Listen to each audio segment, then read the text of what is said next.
block between your hands, meaning the teacher doesn't understand anatomy enough to know that some of us will not be able to do that. Just try harder. When back in the day, Chris and I didn't understand this, and our teachers and teachers we practice with were saying, this is how you do it. We were like, okay, then we'll put straps on our elbows, we'll put blocks between our hands, we'll do all this stuff to force our bodies into position. And what would inevitably happen is if I had a block and no strap, my elbows would go out. If I had a strap and then a block, my block would eventually lift, right? It would come up like this because my body wanted to move into that position. So a very simple fix is just let your hands come closer.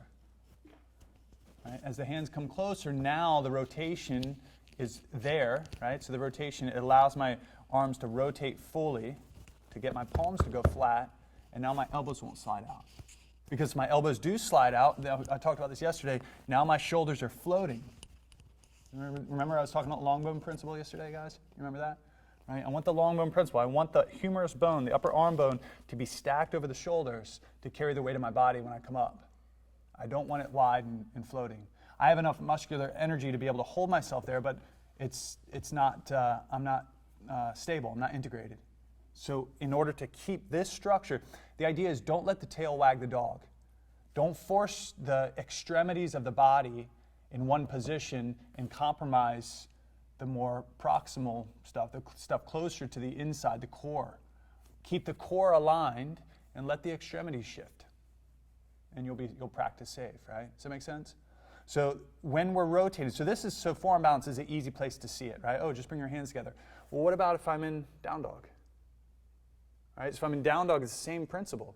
At some point, there's no more rotation in the forearms. So what has to happen? Elbows pop out a little bit. The elbows popping out is just the visual of the humerus bone spinning, right? The inner rotation of the upper arm bones to make up for what my forearms can't do. Some of you have the ability to go all the way down all day long, right? And you have that range of motion. This is how your bones are. So you can do a forearm balance with your hands exactly in line with your elbows all day long. You can do a down dog with your palms flat and maintain the triceps wrapping, right, in that position all day long. But if you're like me and Chris, then you have to make adjustments. So when I get my palms flat in down dog, there's a natural spinning of the elbows out as the humerus bone spins in to make up for what my forearms can't do. And so what I'll do is the same thing. I'll set my hands in position, and then I'll just hug the shoulders in. So I'll make up just a little bit for what can't happen by doing the same stuff. It's mountain pose, vertical stabilization. Triceps spin down and in, shoulder blades slide onto the back. It won't happen as much as somebody that has that rotation, but it's okay. Because my point is, the goal for me is working with the body that I have and just integrating and stabilizing myself. So in down dog, same thing. You'll notice at some point to get my palms to go flat, my elbows pop out. You guys see that? So my elbows are a little out. Now I'll just wrap enough to just snug my shoulders in and letting my body be where it needs to be. Does that make sense? That's the wrist and the forearm. You guys want to try it out? Let's take a look at it. Anything to add?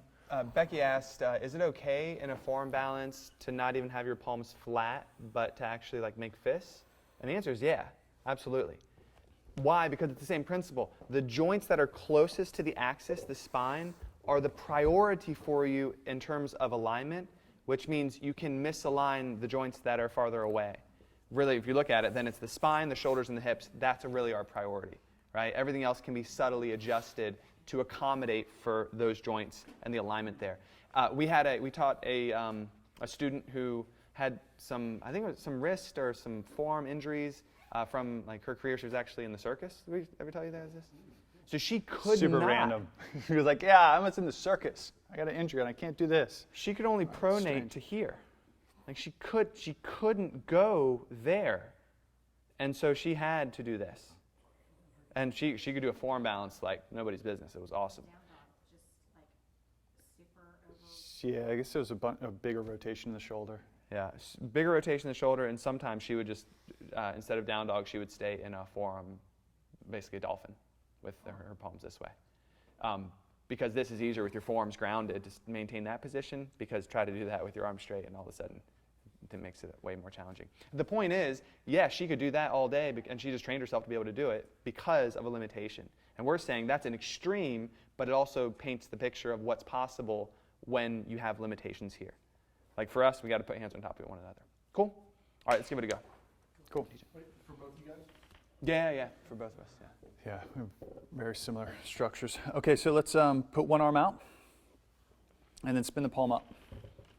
And now take your other hand and just hold the elbow just above the elbow. The reason we're holding it is I just don't want your elbow to spin out. Right? I don't want your elbow to go sideways. I want your elbow to stay pointing straight down. So we're just going to hold it. Masking this rotation with your humerus bone, right? That's what ends up happening. You're like, oh, I think I can do it like this. No, you can't. What's happened is you've just rotated the upper arm bone, the humerus. So we're fixing the humerus bone so it doesn't rotate. So there's no rotation at the shoulder at all. Okay, so palm up, and now keeping your palm flat, straight, flat, start to spin it. So most of you go vertical, and then start to spin down and see where you start to hit limitation. See where you start to feel that pressure in your elbow pressing into your opposite hand. Some of you go all the way down. Some of you go past. Some of you can go past here, right?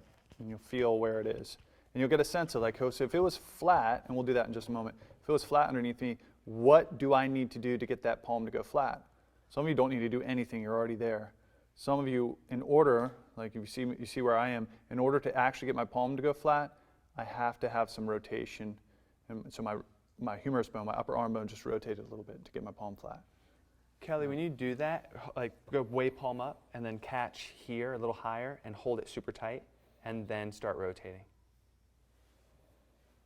If you don't feel anything, it's probably fine. Yeah, you're totally fine. Yeah, It's fine if you do feel something, but you just have the space rotation. So the question is, when you start rotating, at what point do you feel this hand get more pressure, right? Because what's happening is when I get to here and I start feeling like I've got to hold this bone tighter because I'm reaching a point where these two bones are pressing into the soft tissue in between. Does that make sense? So you guys catch when the pressure in this upper hand increases to maintain this bone's position, what you're feeling, what you're really feeling is the point of compression here, right? Barring it being tension, but most people have no restrictions here at all. Does that make sense, everyone? Everyone's cool? Could we come up for a second so the people in Zoom can see? It's because she has a very large range of motion. Do your left arm for me. Yeah, that's your camera. And then go a palm up, and then hold, and then just rotate. Slow. Yeah, slow, yeah, and then go. See, most people have that, and I'll just show you that. There's no rotation here at all, guys. There's no rotation or upper arm at all. You guys see the difference? If I'm in a forearm balance and she's in a forearm balance, there's no chance we're feeling that the same. Mm-hmm. Because for me to get where she is, look at where this, it's not happening in my forearm anymore. Now it happens here in the humerus bone. Do you guys see the shoulder move? For me to get to where she is, look how much, I'm almost getting to a limit in my internal rotation of the humerus bone just to get to where she is, that she can manage just with her forearms, just with radius and ulna. Right? She can yeah, thanks, I appreciate it. Yeah. So what about like differences in left and right? Yeah. So I just kind of, maybe, are you guys going to get into that at all? There may be some subtle differences in left and right. So I got in a bad car accident before quarantine, and my left shoulder and like my entire, I feel like left side is kind of just like different, way different. Yeah. Was it a joint injury, or was it just like a soft tissue? I don't know. Yeah. Because I didn't, it was literally the weekend COVID happened, so I never went to the doctor. Yeah.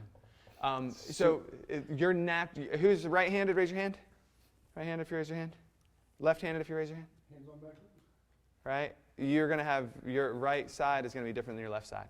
You're going to have a dominant side that tends to be tighter, tends to be stronger because you use it all the time. And you have the non-dominant side if you're left-handed or if you're right-handed, vice versa, because you don't use it all the time. And it tends to be, it's a big generalization, that's not always true, more flexible and more open because you're not using it as much. It's not as strong, not as tight. That's not even to consider any injuries that you've had in the past. Yeah. If you injure a joint, it's hard to ever get that same range of motion back to it. Right. And so there may be those differences simply because of an injury that you've had on one side versus the other side. Some history comes into play. So you got to work with it, and it's the rule of thumb. If you're in pain, move away from it. And if you're not, it's just discomfort, lean into it a little bit until you feel pain and then move away from it. Yeah, but so you can see it's very subtle for me. This is that range of motion, and then this is that range of motion. See the difference? It's not as, it's more dramatic than I anticipated. Right? Less in this one, more in this one. So here's what's fascinating, guys, is that I think it's fascinating, but You're a nerd. When I get nerd out on you guys. When we're doing a forearm balance, and this is using the same principle, the same idea, because we're in a forearm balance, our elbow is fixed.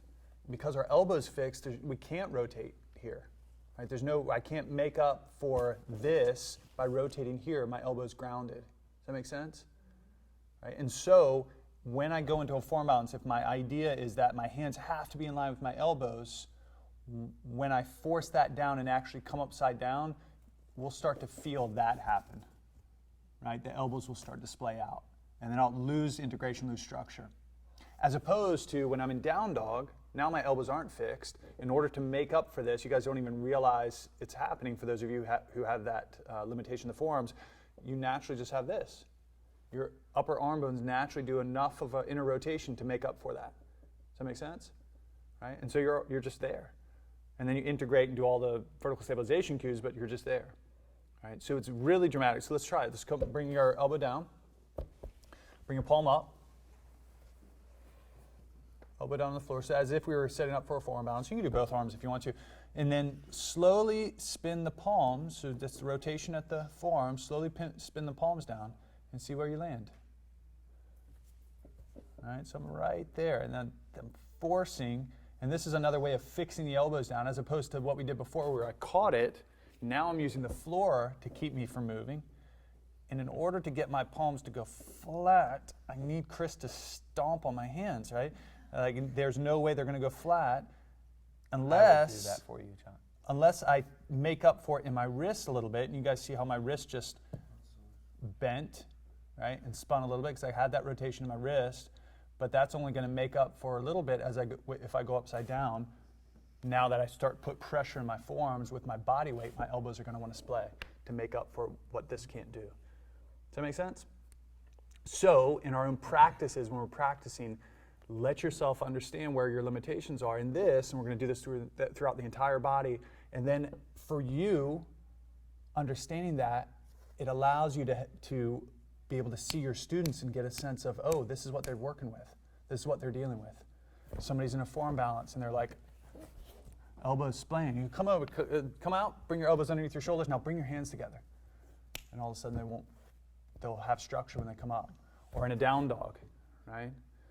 In a down dog, you're like, well, wrap your triceps. Wrap your triceps. Like, I am, right? They may be at a point where that's where they are, right? They have this range of motion, this range of motion. And in order to get the palms flat, they have to be like that. Does that make sense? My down dog, you literally, the girl we were talking about, she could only go here. What do you think her down dog looked like? That, right? It was there because of this lack of limitation, the range of motion in the forearm. Right? It's crazy, right? You guys want to try a dolphin real quick? Put a little pressure just to feel it. Because if dolphins ever vex you, try it now. And so catch opposite elbows, set it up, palms flat. Try to keep the elbows in line. And if you'd like, try to keep the hands in line with the elbows and then tuck the toes. And what you'll feel, if you start feeling the palms start working together or the elbows splaying out, just let your hands come closer together. And just play around with the positioning of the hands in relationship now to your understanding of what the rotation can happen at the radius and the ulna. Right? Does anyone just feel total freedom now that the hands come a little closer together? It feels better. Feels better, right? Yeah. And because then what's happening next, and we'll get there, is what's next in play is flexion of the shoulder, which is another tension. I feel like when I go into dolphin, my hands want to come together, not because of my forearm, but because my shoulders are tight. That's what we'll get to that, Courtney, because the next piece of that is limitation of the shoulder. We're going to talk about the elbow, and then we'll get to the shoulder. But the limitation of the shoulder, flexion of the shoulder, will also make your forearm balance. Your arms do weird things, and your elbows do weird things in your forearm balance, depending on where you are with it. So we'll get to that. Okay. The elbows splaying out also be like just a lack of strength thing, or would it always be like for someone who like struggled a lot in dolphin or something, like, or like a tightness, like would it ever be something else other than that, or splaying out would always be like just tell them to. It could be. It depends on the person. Depends on what you're seeing. And Courtney kind of had a similar question because she was saying, well, I feel like she was like, I have the rotation where I can get my palms flat, but when I come up, my elbows still want to splay out. And a lot of times that'll have to do with the humerus and the acromion process, which is part of your shoulder blade. It's a flat bone that comes up and over on the top, and the relationship there. When you start banging up against that, a lot of times you'll create a banana back, but if it could also create such a pinch that that your humerus will want to move a specific way. I'm jumping ahead a little bit, but you're asking questions, so I'll go ahead and talk about it just for a second. So when I go into shoulder flexion, the humerus bone, the arm goes forward, this is flexion, and the humerus bone bumps up against the acromion process. In order to get around it, this is another big difference. We'll talk about this when we get to it, but between forearm balance and handstand, in order to get around it, I need to do an internal rotation of the humerus and a little abduction, a little abduction to get around it, and then I can go vertical. Right? So I just went around, I took the bones around the soft tissue that was restricted, that was pressing up against the acromion process, and then go vertical. When we're in forearm balance and we go up, that's another reason. If you have this rotation all day long, like you do, Kelly, or I don't know if you're feeling it or not, but and that happens, the elbow splay, that's another reason why. It's because we're banging up this joint instead of this joint. Yeah. So we'll get into more detail when we get there. Because the body naturally wants to abduct to get around it. Internally rotate. Yeah.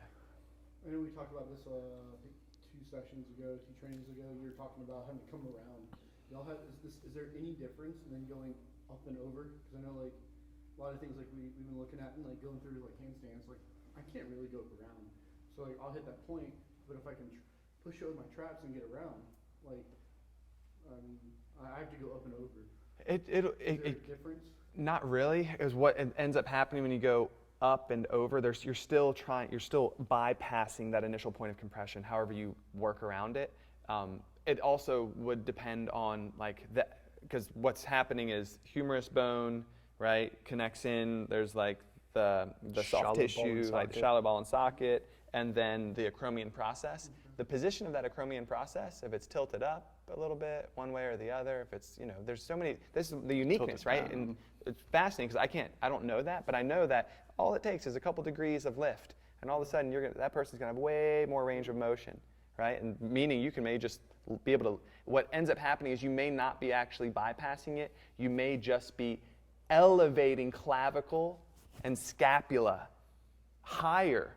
So the acromion process just this, a lift, potentially, if you're not doing this motion to move around it. Right. It could just be lifting. So your scapula on your back literally just went whoop, and when you do that. So it gives you just more space that way, potentially. And the structure of your bones specifically, Phil, are giving you the space where, okay, now I can go vertical here. I was curious, like, if like everything's gonna reset, kind of like, I'm trying to feel it, but like, we're all different. If it's gonna sit the same place, like you're up, whether up and over or around, are you actually in the same place, or is it? Probably not. Okay. Probably not. The what you want to be careful of when you elevate clavicle and scapula and you start bearing weight in the arms, you're not able to stabilize the musculature of the shoulders as much, because part of shoulder stabilization is a depression of the scapula, the hugging down, which activates the lower traps here, and that's super important for shoulder stabilization. Right? So it's like when we say like wrap the triceps, hug the shoulder blades onto the back, it's not just for vertical stabilization, it's very specifically for the integration and stabilization of the shoulders, and very specifically, and more important, when you're bearing weight on the arms. Right? So that's when you're here, you may get there, but you still want to work shoulder blades down and hugging in, not for this position just because that's what we want, but because it's how it's going to help. Because this has so much range of motion, right? Look at this thing, right? Awesome, right? It's how we grab and like navigate in our world, right? But what that ends up doing is it's more risky, right? We can injure them more easily, especially when we're bearing weight. So anyway, that's the why of it. Cool? Any other questions about that? Is that helpful? Cool. Little light bulbs. Okay, so let's look at the next one. Number 2 is elbow. Elbow is pretty simple because it's really a simple joint. It's a true hinge joint. It doesn't have the ability to rotate or do much else. It's a hinge, right? And so it does this. And so what we're going to look at is just when we go towards a straighter arm, at what point do we hit compression? At what point are we not able to straighten the arm anymore? And so what I also want you to feel, because this is a cool one to play with, is when you do this, if you're tight through here, you're going to feel it as a pull through this area. If you're open enough here, you'll start to feel it on the opposite side. And this is what Chris said before. We always know what compression is because we're going to feel it on the opposite side of the stretch deeper in the joint. On the opposite side of the stretch deeper in the joint. Right? So if we're stretching here, this is stretching this area, this area, this area, this area, and then at some point I can't stretch. Now, right there is my limit. I feel it in the joint. Right? I feel it as pressure on the other side of the elbow, deep in there into the joint. So there's a notch for the elbow here, and then there's a groove on the other bone. And though that this is one of the true joints of where it is actually bone on bone, where it just slides through that notch, right? And so that's what I'm feeling, right? The actual bone on bone. Right? This is what's important, guys. And so everybody try this. Everyone do it out to the side for me. So I just want to see where kind of everyone is. Does anyone have deeper range of motion, a little hypermobility in it? It's not really hypermobility. Marianne, just a little bit. Yeah, just we're looking at the angle of the elbow. Jade a little bit too. Because there's some people, that literally could be at an angle like this, right? When they go.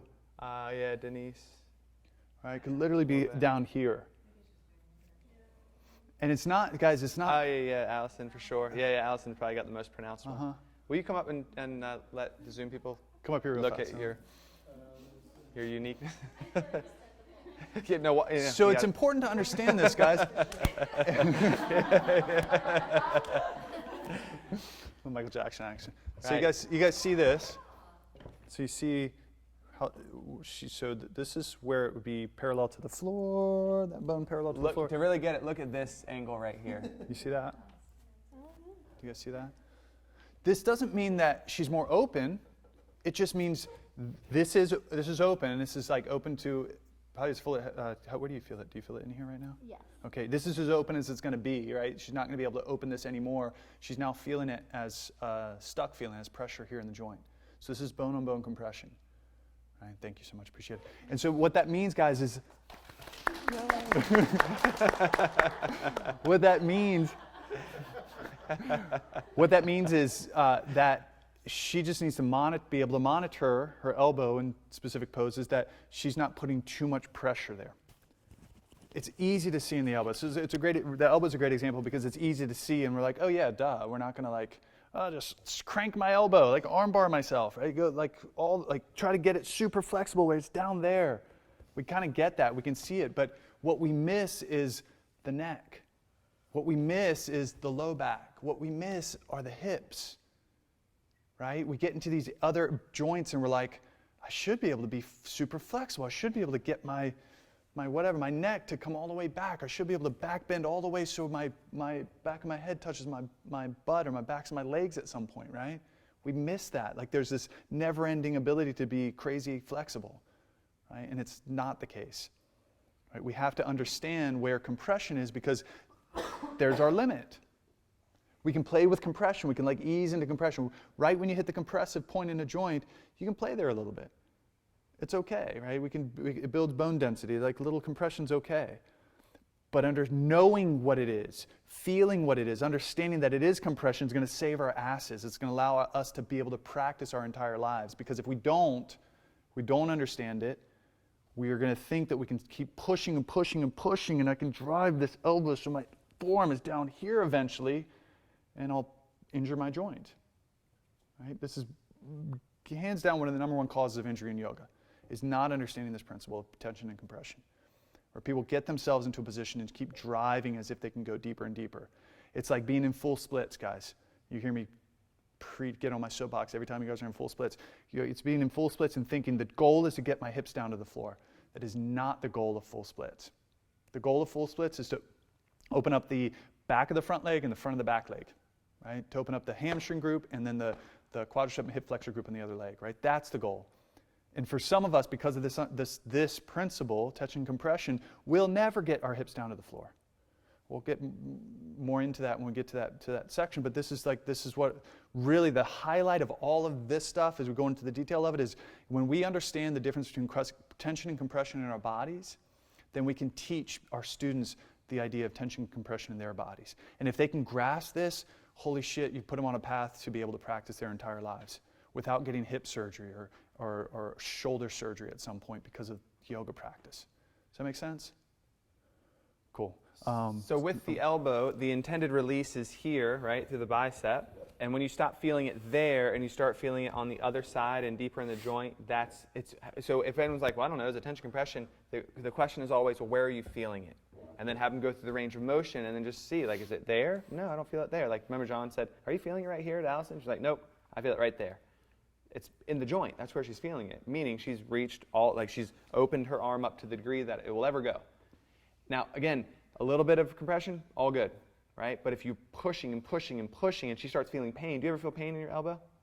I have to be conscientious of not letting it extend too much, especially in downward dog. So I feel like my arms are always kind of maybe I do it unconsciously now, but I purposely try not to lock them. Yeah. And how do you do that? You engage. You pull back from it and you engage the bicep enough to keep the joint protected. And that's what she's doing consciously or unconsciously. Remember I showed you this one had way less rotation than this one? It just hit me. When I go upside down in a forearm balance, this hand is always on top of the other hand. I never, till just now, I didn't know why. I just went there and went there. Now I understand why now. I'm like, oh, that one has less range of motion. No shit, it's on the other side. I tried the other side and I was like, that did not work. Anyway, that's just kind of the self-discovery that's really cool about this process that we're going through. Even more important is for your students, if you see someone and you're like, straighten the arms, straighten the arms, straighten your arms, because sometimes I'll do that as a teacher and be like, they're not listening to me. I've told them to straighten the arms, and I said it 3 times, and I'll go right next to the person without telling them, I need you to straighten your arms. What they may not be doing it, why they may not be doing it, is because they just can't. So look at this. So someone has this crazy limited range of motion here, and then they have a limited range of motion here, structurally, bone, right, compression-wise. Now look at their down dog. You're going to look at them like they're not listening to anything I'm saying, right? And they're going to hurt themselves. No, not necessarily. It's just maybe their makeup. You won't know that by just looking at them. But you understanding this information, you won't then tell them to do something that they may or may not be able to do. There was a woman who was practicing in Norfolk one day, and she had, from birth, her shin bones were rotated almost 45 degrees. And I looked at her foot, and it was like this. I didn't look at her knee yet. I just looked at her foot. I was like, no. Bring your foot this way so that your heel's in line with your second and third toes. She did that, and her knee went here. And I was like, no, don't do that. No, put your knee back. And I said, put your knee back. And she was like, okay. And her foot rotated. I was like, no, I need your foot this way. And she went there. And I was like, no, I need your knee the other way. And then she went there. And I was like, keep that. Why? Because I care more about her knee than her foot. Same principle. That which is closer to the axis of the body is what you want to focus on, not the distal part. And when I talked to her afterwards, I was literally teaching class. I couldn't go and like, can I see your range of motion and like go into it? But afterwards, I was like, can I see your knee and your foot? And she's like, yeah, look, it's twisted 45 degrees. The bone is.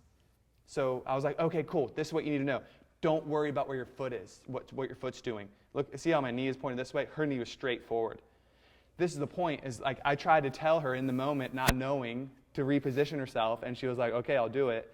And then knowing the principle, I got her back in the right alignment and then talked to her after the fact.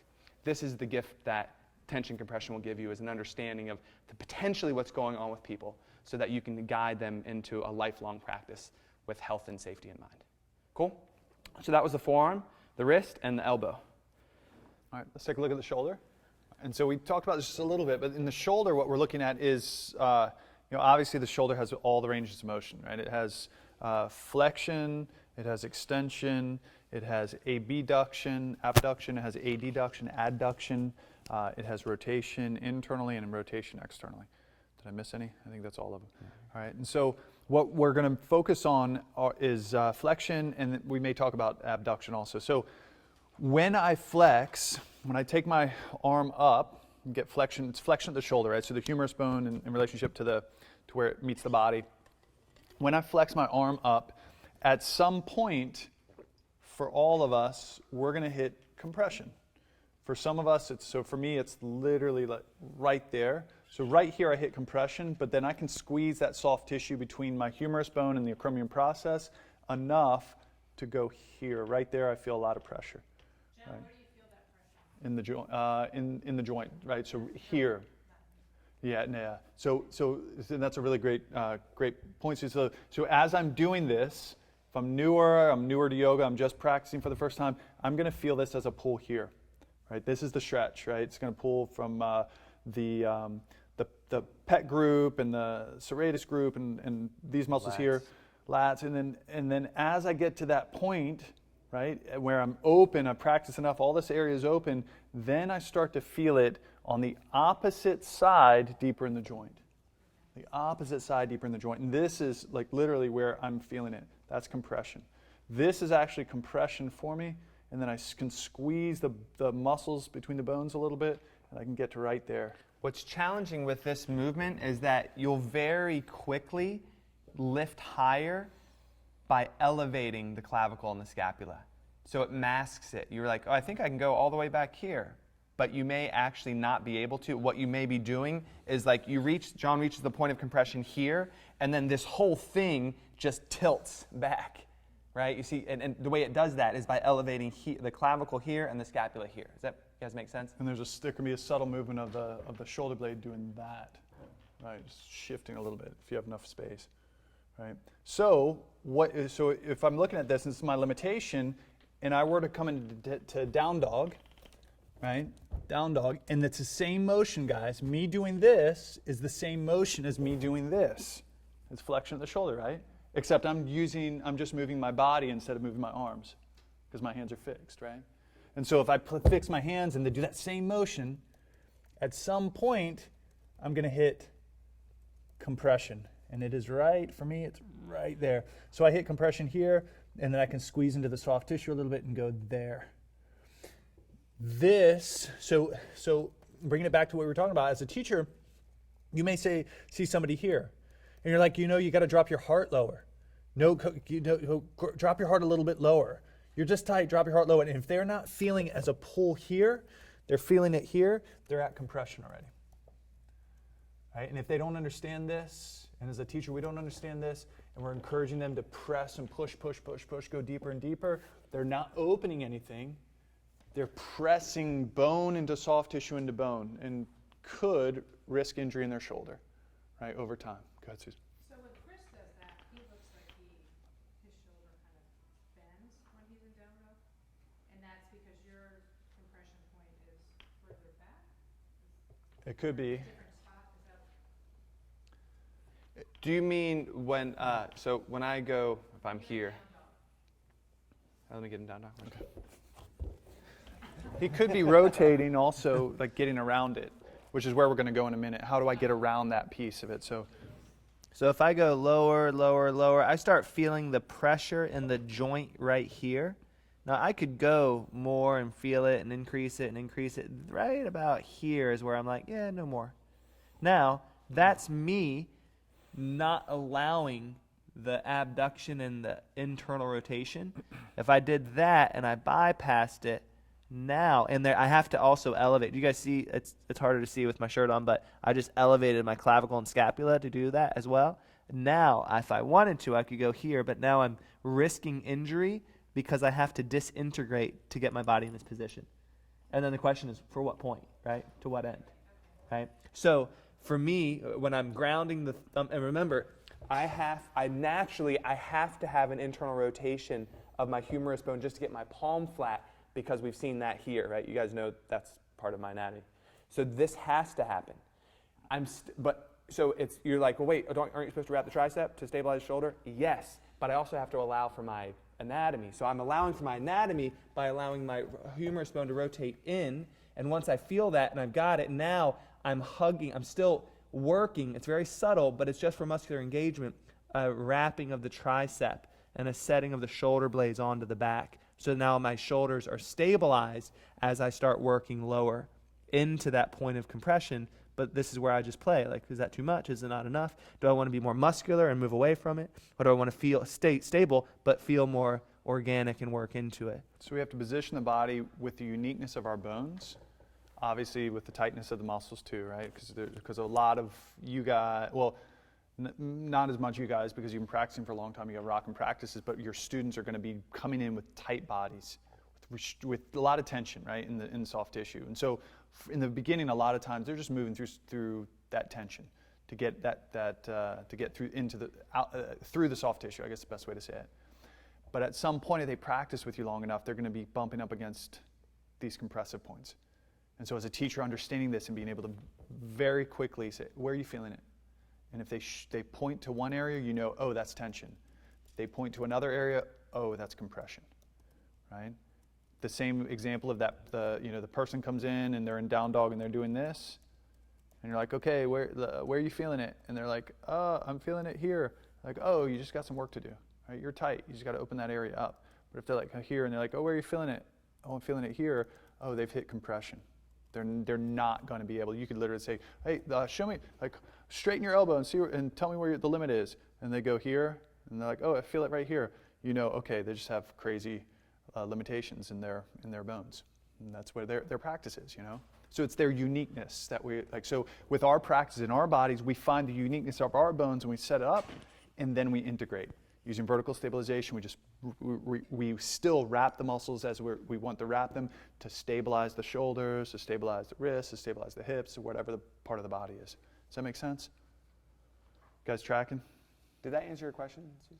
Yeah, can you say what you just said again? When we, for our own bodies, and obviously for our students, but it starts with us. For our own bodies, we set the pose up based off the uniqueness of our bones, our bodies, obviously the soft tissue, but the uniqueness of our bones, and then we integrate, and then we stabilize, right? So we set our bodies up based off the uniqueness of our, I want to say bones, but understand when I'm saying bones, I'm saying obviously the soft tissue and injuries and tightness and blah, blah, blah, blah, all that other stuff. But that's part of the practice, right? We get on our mats and we open the body. Right? That's like, that's kind of what we're doing, right? We're getting strong, but we're opening the body. But we align based off the uniqueness to our bones, especially as the body opens, as we no more tension, no more limitations in soft tissue. We align the body based off the uniqueness of our bones, and then we integrate. Then we wrap the muscles, then we integrate the joints. And this will create sustainability. Something like that. Close, you're welcome. You want to try it? Let's give it a go. So let's all stand up. It'll be good for just sake of wakefulness. So keeping the palm down, and you can do this. So you can try to keep the clavicle and the scapula from elevating by just depressing and pulling down on the shoulder itself, so that as you put the palm down, you start to lift. Now, for some of you, it's just going to pinch the hand. You're like, yeah, that doesn't work. So do it to the best of the best of your ability. Try it without it right now. Let's go vertical first, because then it's already creating a little, it could be creating a rotation for some people if they don't if they do it up here and not here. You know what I Oh, mean? yeah, that's true. Yeah, so let's do this. John, a good point. Let's go thumb over wrist, so the hand is vertical, right? And then try to keep everything depressed as far as clavicle, scapula. Keep hugging down, and then just feel. And then when you feel like you're like, yeah, I'm not sure. I feel like this is it. The question is, are you feeling it here? Pectoralis, serratus, these are the boxer muscles, and the latissimus, the lat, right here. Or are you feeling it right here? Right? Right back there. I feel it back there too. Like, can you touch your scapula kind of? Yeah. Yeah. So when I go up, something actually like click Yeah, Melody said the same thing. Something clicks for her. here. When it clicks, does it hurt? Clicks. You go out to. This is the shoulder that collapsed on me a couple of times when I was in forearm Uh-huh. handstand. Like I have the strength, Yeah, no and doubt. I'm upside down, and the shoulder collapsed. Mm. But when you feel it, it's an actual something moves. Something banging up against something else. Maybe. Yeah. A little movement. I don't know. That's a good question. I don't know. I mean, there's the tuberosities inside. That could be part of it. I don't know. That's a good question. I don't know, with like the clicking and stuff like that, all of a sudden you're like, you have to like really look at the bone structure and see exactly what's going on to get a good sense of what it is. Yeah. Like an X-ray, honestly, like depending how deep you want to go into this. It may be, Denise, imbalance of the 5th and 4th chakra. I'm just kidding. And you have to Headstands. Do So if you headstands. do more heads, Yeah, headstands would be good. headstands will make it all better, because then it just. All right, so I'll say that I've had a lot of shoulder issues, a lot of major shoulder issues, and I had so much pain in both shoulders at the point that I was convinced I had some tears. yeah. Like something was torn. It hurt so bad I couldn't take my shirt off. I had trouble driving.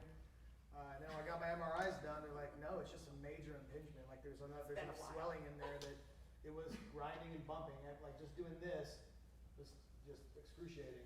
And then so it just took a lot of time and a lot of exercise and a lot of work just to be able to take my arm over my head again. And I had to stop doing push-ups. I had to stop doing all the stuff I love and to finally get some range of motion back. So Was it- yeah, it might take some time and some paying attention.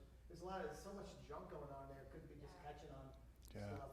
Like there's, Yeah. they do some major surgeries for guys who don't improve, and they'll shave off stuff and they'll make room in there so it doesn't impinge. And a lot of crazy stuff they do. Remove the bicep tendon and I can't remember what they call that surgery, but they move it and they attach it lower so they're taking off a piece of my knee because when it rubs, like there's a bone spur, and it's not really. I mean, I'm used to it by now. It's probably still painful, but like I have a catch point.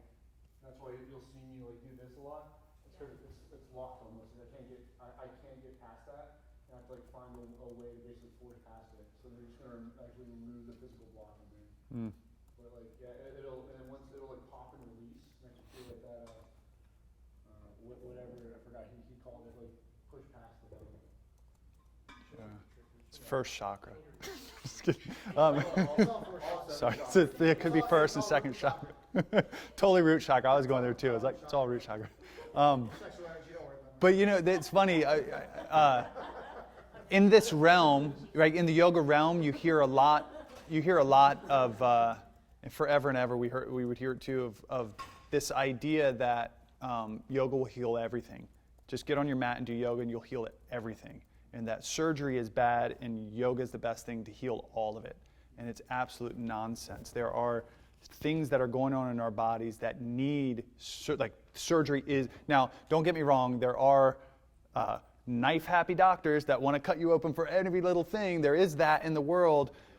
But I've had, they're all in the military, we'll cut you open. But it's been my experience being in this world forever and friends, family members, that they have things going on in their bodies that they go and get surgery and it's like, boom, like no pain, freedom. Like, so Chris and I we like, when we teach you guys, you'll never hear us spout any bullshit of like, oh, your knee's been hurting for 3 years, you gotta just do more yoga, man. I have a crystal you can rub on it, man. And like, there's some No, CBD John, oil. it's and essential oils, dude. Frankincense. There's power in CBD oils. I, Don't get me exactly. wrong, we believe in Exactly. the oil stuff. The You oil gotta stuff is legit, but like certain shit ain't Do gonna help. premium package, and it'll be all set. But it changes you on a cellular level.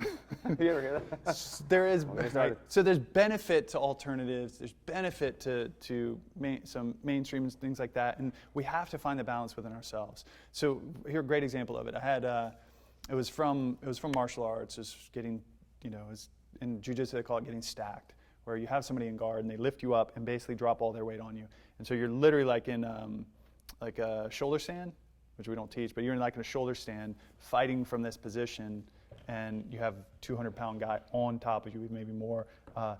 It's like your neck is just like in a crazy position, right? And so I like to I like to fight out of my guard and blah blah blah blah. Get That long means legs, good that means triangle, fighting choke off you my out type back shit. and doing stuff. And I started getting neck pain, and I had neck pain that would not go away. And this would it was months and months and months. And I was like, all right, I have to put jiu-jitsu on hold for a little bit because this is too intense. And I went to my doctor. I was like, look, there's something going on in my neck. It's not going away. And I want to get an MRI. I want to check it out because I want data. I want to see, like, give me some data. Let me know what's going on here because I think there's something jacked up. And you're like, well, okay, we'll get an X-ray and see. The X-ray came back. They like couldn't see anything. I'm like, all right, you got to get an X-ray first, and then so your insurance will cover the MRI. So I got an MRI, and turns out I had 2 bulging discs. Right? And so I was like, oh, okay, that's good information. Nothing torn, nothing herniated. It was just 2 bulges. The doctor's like, you have 2 months to live. 2 months to live. And I was like, dude, I got crystals. I'll rub them on my neck. I'll be good. And I rubbed crystals on my neck, and it was all good. But knowing this gave me great information because I was like, okay, if I have something like serious, and they're cheap, I'll sell them to you guys. Here's the crystals to rub on your necks. If it was something serious like a herniation or something more intense, that's great information. My point is, guys, is Western medicine is important because we can get great information. The diagnostics are off the charts good. They can tell you so much about what's going on. And so I got that information. I was like, okay, no jiu-jitsu for a while, just yoga, mainly stability classes. And I had a regimen of that, and eventually went away, and I have no pain in my neck. And sometimes we need surgery, right? Sometimes our hips are jacked up, and we got to get them shaved. Sometimes our knees are jacked up, our shoulders are jacked up, and surgery helps, right? Surgery's good at some certain points, right? And sometimes we can heal ourselves with alternatives, right? That's good too. So. I don't know why I got into that tangent, but. When everything's cracking, is it just an age thing, or is there concern? Like when I stand up and my knees crack and my ankles crack, because you mentioned it in class that, okay, that's all the popping And if you don't have any, give yourself a couple decades. You'll start to have it. Right. Hey, my body's popped now more than, so I'm 40, I'll be 44 this year. Yeah, I mean, that's how I feel about it. I know that, like my neck cracks. You guys will hear me sometimes, or you'll see me do some weird things with my neck, and it's just like, pop, pop, pop, pop, pop, pop, pop, pop, pop, pop, pop. I'll lay in bed at night and just put it in a certain way and just adjust it, and it's pop, pop, pop, pop, pop. But it feels great afterwards. And so what I feel is that I practice enough to keep the soft tissue open where I'm able to adjust myself, to have those pops in my body. And if we don't do some physical movement that supports our bodies, then we don't get those pops, and things tighten down and tighten down and tighten down and tighten down, right? AKA the general public, right? People that don't actually move their bodies, and they have these crazy pain. As they get to a certain age, they start getting pain in their body and like, oh, I don't know what to do. Right? You got to move your body, right? So that it stays young and vital. And I think that's really what it comes down to is when I hear those pops and those things happen, I'm like, okay, that's good. My soft tissue's open, my body's open enough to have that happen. Now, if you're feeling pain with those pops and things, then I would get it checked out. But okay, you guys good? Rock and roll. Did we get the shoulder yet? Did we actually do this? No. Yeah. Okay, so let's do this one more time. I remember we did. I think Chris did. But all right, so let's do it because I want to also show you how to get around it. Right. So if our thumb is up and we're taking our arm forward, and we hit that limitation, Notice when you hit that limitation, to get around it, you can take this arm and do a subtle inner rotation and abduction. You can draw it out a little bit. And then you'll probably be able to reposition it in a place where you can go more vertical. Once you get there, the question is, can you then depress the shoulder blade? Can you pull down and feel that the muscles of the back fire up a little bit? So you see this, so I went I went here, there's my limitation. I did a subtle inner rotation of the humerus and a little abduction of it. I got around it and there, right? So this is a little hiked up, but it's around it. And now I can restabilize. So I can draw the head of the humerus, this part, into my body, slide the shoulder blade onto the back a little more and get stable. This is my handstand. That's what I'm shooting for in my handstand. So that my shoulders are doing the same thing my hips are doing. My hips are a deep ball and socket, so it's pretty easy to stabilize those. My shoulders have a lot of mobility. They're a shallow ball and socket. And so I want to, every time I'm bearing weight, handstands, down dogs, half moons, every time my hand's touching, I want to set my shoulder in a way that mimics what my hip is doing. Really just getting it solid ball and socket style, right? And how to do that, you guys know this, is to take the tricep and wrap it and slide the shoulder blade onto the back. You know when you're picking up something heavy, a piece of luggage, right? You're going to the airport and you grab your luggage. You don't do that, right? The moment you grab it, you do this. You naturally wrap your tricep and slide your shoulder blade onto the back, and then you lift your luggage up, right? You naturally do that motion because you know this thing's heavy. And if I pick it up and I don't stabilize this joint, I could easily hurt it. And so you just naturally do that. And when some of you are into lifting weights, and you naturally pick up a weight, you don't do that. Right? Right? You grab it and you stabilize the shoulder. Right? You stabilize the shoulder. So it's intuitive. We know this. But the same thing applies. What we miss it is when I'm not carrying a piece of luggage, but I'm carrying my body weight. I'm in a down dog. I'm in a handstand. I want to do the same thing. Right? Does that make sense? And so here's the key. And we talked about this before. When I'm in a forearm balance, I don't have, because my elbow's fixed, the same thing we were talking about before, because my elbow's fixed, I don't have the ability to internally rotate and abduct. My elbow's fixed. Does that make sense?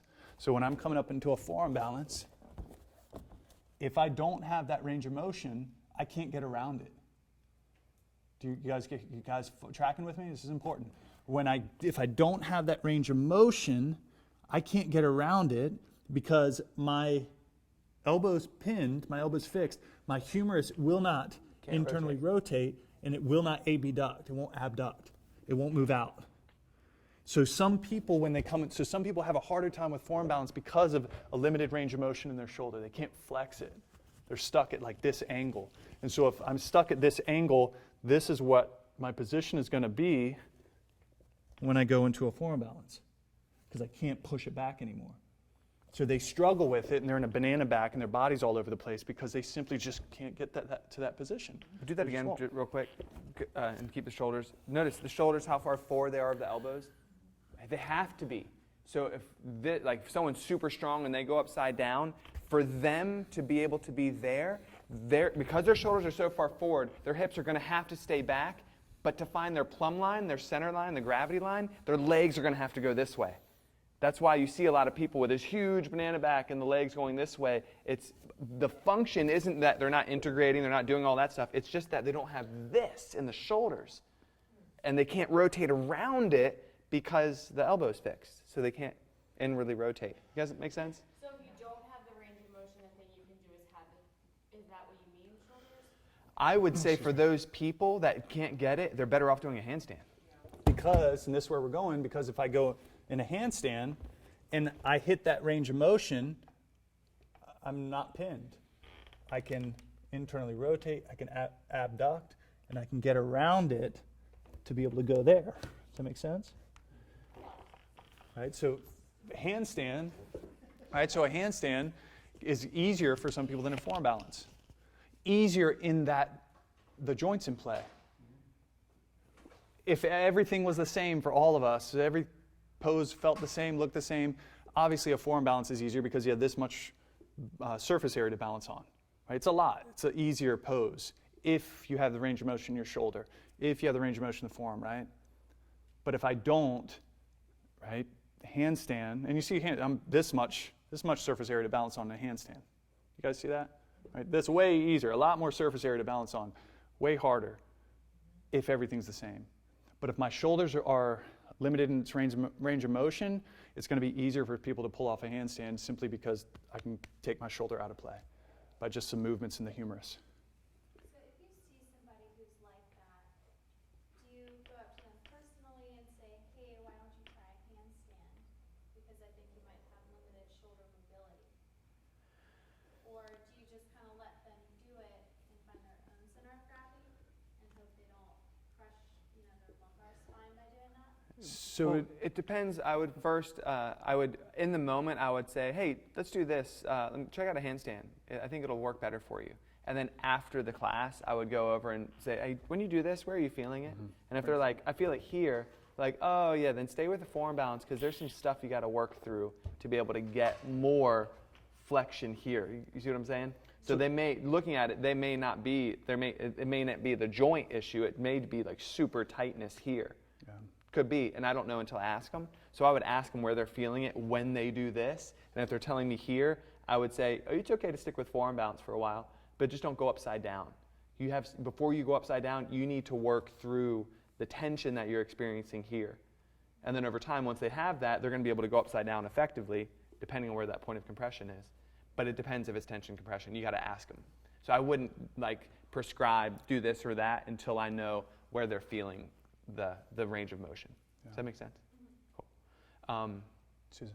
Can you do that from the front view, where you kind of wrap around? From just with my arms floating, or from down dog, or just floating? Okay, so if I'm here, I hit compression there, and then I internally rotate this, and then abduct, and I get around it.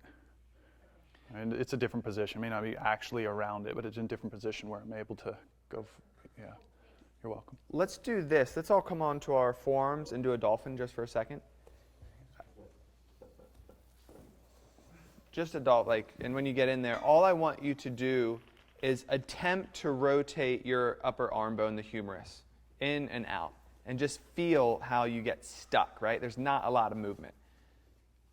Everyone feel that? Yeah, I want you to feel what we've been talking about. Like, I just can't move because the elbow can't move, right? It's stuck. I want you to feel that stuckness. Cool? And now come into down dog when you've experienced, you're like, yep, I got it, got that one. Come into down dog. And now rotate inwardly the humerus and then rotate externally the humerus and feel how much range of motion you have now that the elbow is not fixed. Right? Some of you have more than others because of what we talked about with the wrists. Does everyone feel that you have more? Yes? That's the value of having your elbows lifted in a down dog, is that you have more freedom to move around and find that right place. Does that make sense? Everyone good? So what happens is you let your anatomy be your anatomy, and then you integrate vertically, right? Mountain pose, wrapping the tricep, hugging the shoulder blade on the back, without trying to overdo something that your body's just not going to do. Does that make sense? Cool. So you see Phil's range of motion. He's bumping up against some. And then I don't have the shoulder, I'm not sure what it is, to be able to push up and extend away, so I'm not face planting, so. And it could be. I don't like that compared to handstands. Yeah. And this is the thing, is some people aren't made for forearm balances. When I say they're not made, it's not like an excuse. It's like, oh, I don't have shoulder flexion. And if my elbow is fixed, I can't move around it. And so I could potentially risk injury for doing a forearm balance. The fuck for? Really, at the end of the day, why? Why? To do it? Oh no, just do a handstand. It'll be just as or just go on a wall. There's so many other things. That's why this is so important, because then we don't get caught up in this end goal of getting someplace that could potentially injure us and take us away from the exact purpose of what we're doing in the first place, right? So it's super important, this understanding for yourself. Cool? What prevents me from getting that actual 90 my body away? I've got the strength.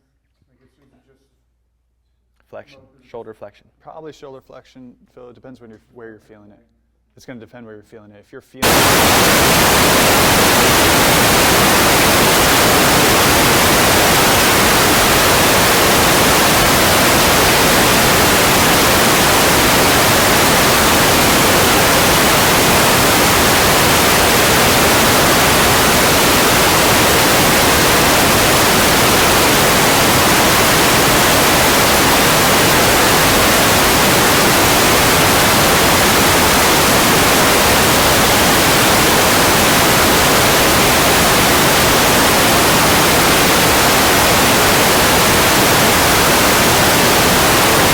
videotape myself so that I could see where my own compression points were, because I could see where I wasn't able to get into the spot that I wanted, or it wasn't feeling right, because I was like, oh, well, that's because my body's here, it's not here. So it was helpful for me to just watch myself, and then I could correct Are we back it, on? and I could feel what I was doing wrong, and then feel what I was doing right. Let me check it. Yeah, totally. I'm on this side. I got no, it may be over here. No, I got mine. Yeah, it's Videotape themselves, but I was like, it helped, yeah, you know? totally. You can get a visual, and especially if you don't have a teacher, around, someone to be able to see that over and over again and work with you in that way. And then the other piece of it is just being able to be on a wall and going upside down and being there and hanging out there for enough time so you start to feel really comfortable being upside down. Right? Wall work is like vital. It'll make, if you're interested in doing inversions and getting better at inversions, wall work will catapult you. Like really committing to a lot of wall work and playing off the wall, and it'll get you there fast. So. People usually get dependent on the wall, though. They can, but then it's it's the next level of practice is weaning yourself off the wall and being able to eventually take you off the wall. But we get, like any tool, it'll serve you to a point, but then you have to let go of the tool. Remember yesterday, like every solution creates another problem? Right? So the solution of the wall creates another problem of having to get off the wall. Right. But it'll get you there faster. That's a good problem to have, though. I'm stuck on the wall. So let's take a look at abduction of the shoulder. So the same thing. So very similar. The same thing's gonna apply when I take my arms out this way. At some point, I'll hit. For me, it's compression here. All right, the humerus bone squeezes soft tissue into the other bone. And this is why you hear it in the cueing, spin the palms open, inhale, sweep the arms high. You see what happens when that happens, right? So as I'm coming up with my palms down, and I get to that compressive point, which is there for me, if I do external rotation of the upper arm bone, then it just created space to be able to go vertical. You guys see that? So this is the same thing, just a different motion, right? So abduction all the way here, and then I rotate. This is external rotation of the upper arm bone. I rotate, and then I have the space. It just repositions the humerus bone. Cool. Any light bulbs? A little bit? Is this helpful? Cool. Let's take a break. Yeah, we need one. Walk around, stand up, do a jumping jack or two. It's really interesting stuff. Cool. Crystals, oil. Right. Totally. Let's take a look at the neck. The neck, specifically the spine, specifically the cervical region of the spine, right? The spine is really this tension compression piece is valuable with this because it's the same idea. Like especially when we're looking at back bending, people get this idea of they can just back bend forever and they should just push and no, we're talking about the spine. And you have the spinal column, you have every message that runs from your brain to your body travels down the spine, right? And then out through obviously the nervous system, right? So making sure that our spine is flexible and open is important, but making sure we're not creating intense compressive points is also important. And so if we take a look at the cervical region of the spine, this is the cervical region of the spine. If you feel on yourself, you'll feel this notch. That's C7, right? The big notch that you go down your spine, that big notch, that's the last part of the cervical spine. All right, so we're talking about this.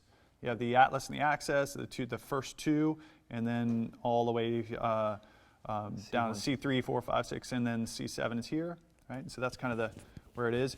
Obviously, with the range of motion we have with the neck, we have flexion, we have extension, we have lateral flexion, obviously, side to side, and then we have rotation, left and right. All right, so what we're going to specifically talk about is flexion and extension. So flexion is simple enough. You just look where Chris is if he drops his head forward, eventually, right, so he may feel it as a pull. I don't know how his neck feels right now, but and a lot of us will feel it as a pull here. That's tension. So if using the same idea, what we've talked about before, of like if you feel, make sure I'm not muted, if you feel like, depending on where you feel it, if this would be tension, where would compression be? On the other side, right? This is the location terms. This would be dorsal, like a dorsal fin on a fish, right? It's on this side. If you had a dorsal fin, it'd be there, right? This is dorsal. This is ventral. Ventral would be this. And if we're talking about the spine, imagine the ventral part of the spine is deep, right? Deeper into the neck, but the front part of it. So if this is the spinal column, dorsal's here and ventral's here, right? So he's creating ventral, that part, compression, meaning two bones are squeezing into soft tissue. In this case, it's the discs between these bones. You're squeezing into that disc. Or you have enough space. So for Chris, that's probably what's happening, unless he's feeling it here. He's not feeling it here. So there's no tension, so there's compression here. Some of you are going to have the range of motion where you don't feel it there, and you keep going and going and going, and eventually your chin hits your chest. That may end up being the compression here. Where the chin hits the chest, you possibly, if you dug a hole in your chest and went even deeper, kind of weird visual on that, but if you eventually would hit compression in the ventral part of the spine, right? Meaning it would be bone on soft tissue on bone. But before that happens, your chin hits your chest, and that's where compression point is. Does that make sense? You guys for tracking with me? All right, so again, it depends on the structure. How much space do you have between the vertebrae? And how big are the discs? And then how much range of motion do you have based off that? Right? That's going to dictate your range of motion. And so the same thing applies if he draws his head back. This is a biggie, because when we do back bends, the idea for a lot of your students is going to be just go as deep as you possibly can. I got to open up the front of my body. I got to get my heart chakra open, damn it. This has to happen. And in order to do that, my head has to go all the way down. Right? I got to touch my butt with my head. I have to. Right? And so so what happens is practitioners end up forcing that.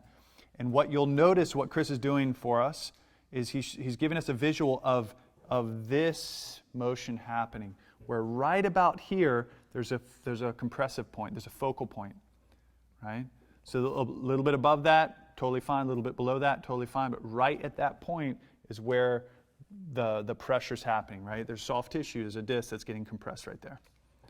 Little bit's okay, not a big deal. But if we don't understand that that's the part that's stuck and not this, we'll continually drive into that soft tissue. We'll continually drive into that disc and potentially injure ourselves. You guys tracking? Does that make sense? So what we want to do is make sure that we maintain an arch here, right? So we want to arch, not a hinge, right? An arch, not a hinge. And how do we maintain an arch? We draw the line of the jaw back. We take the head back, keeping the line of the jaw back, and maintain an arch. And when we get to that point, then we can draw the chin up and then softly back.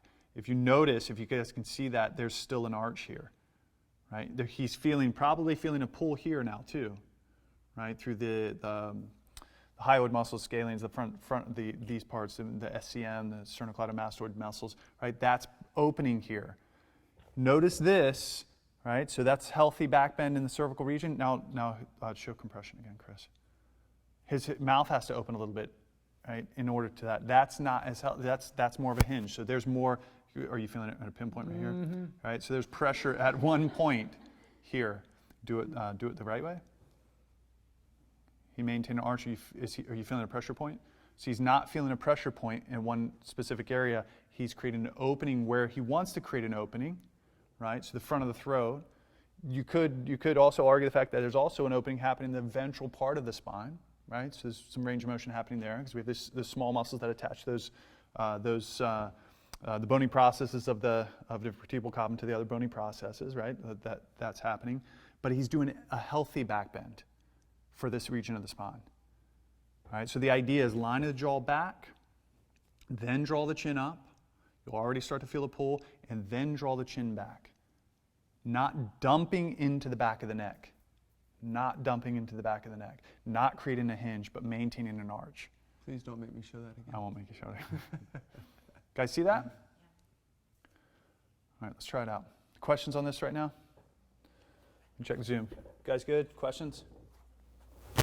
Good? Okay. All right, so let's try it out. So let's, you can sit or stand, whatever you want to. Let's stand up, more energetic.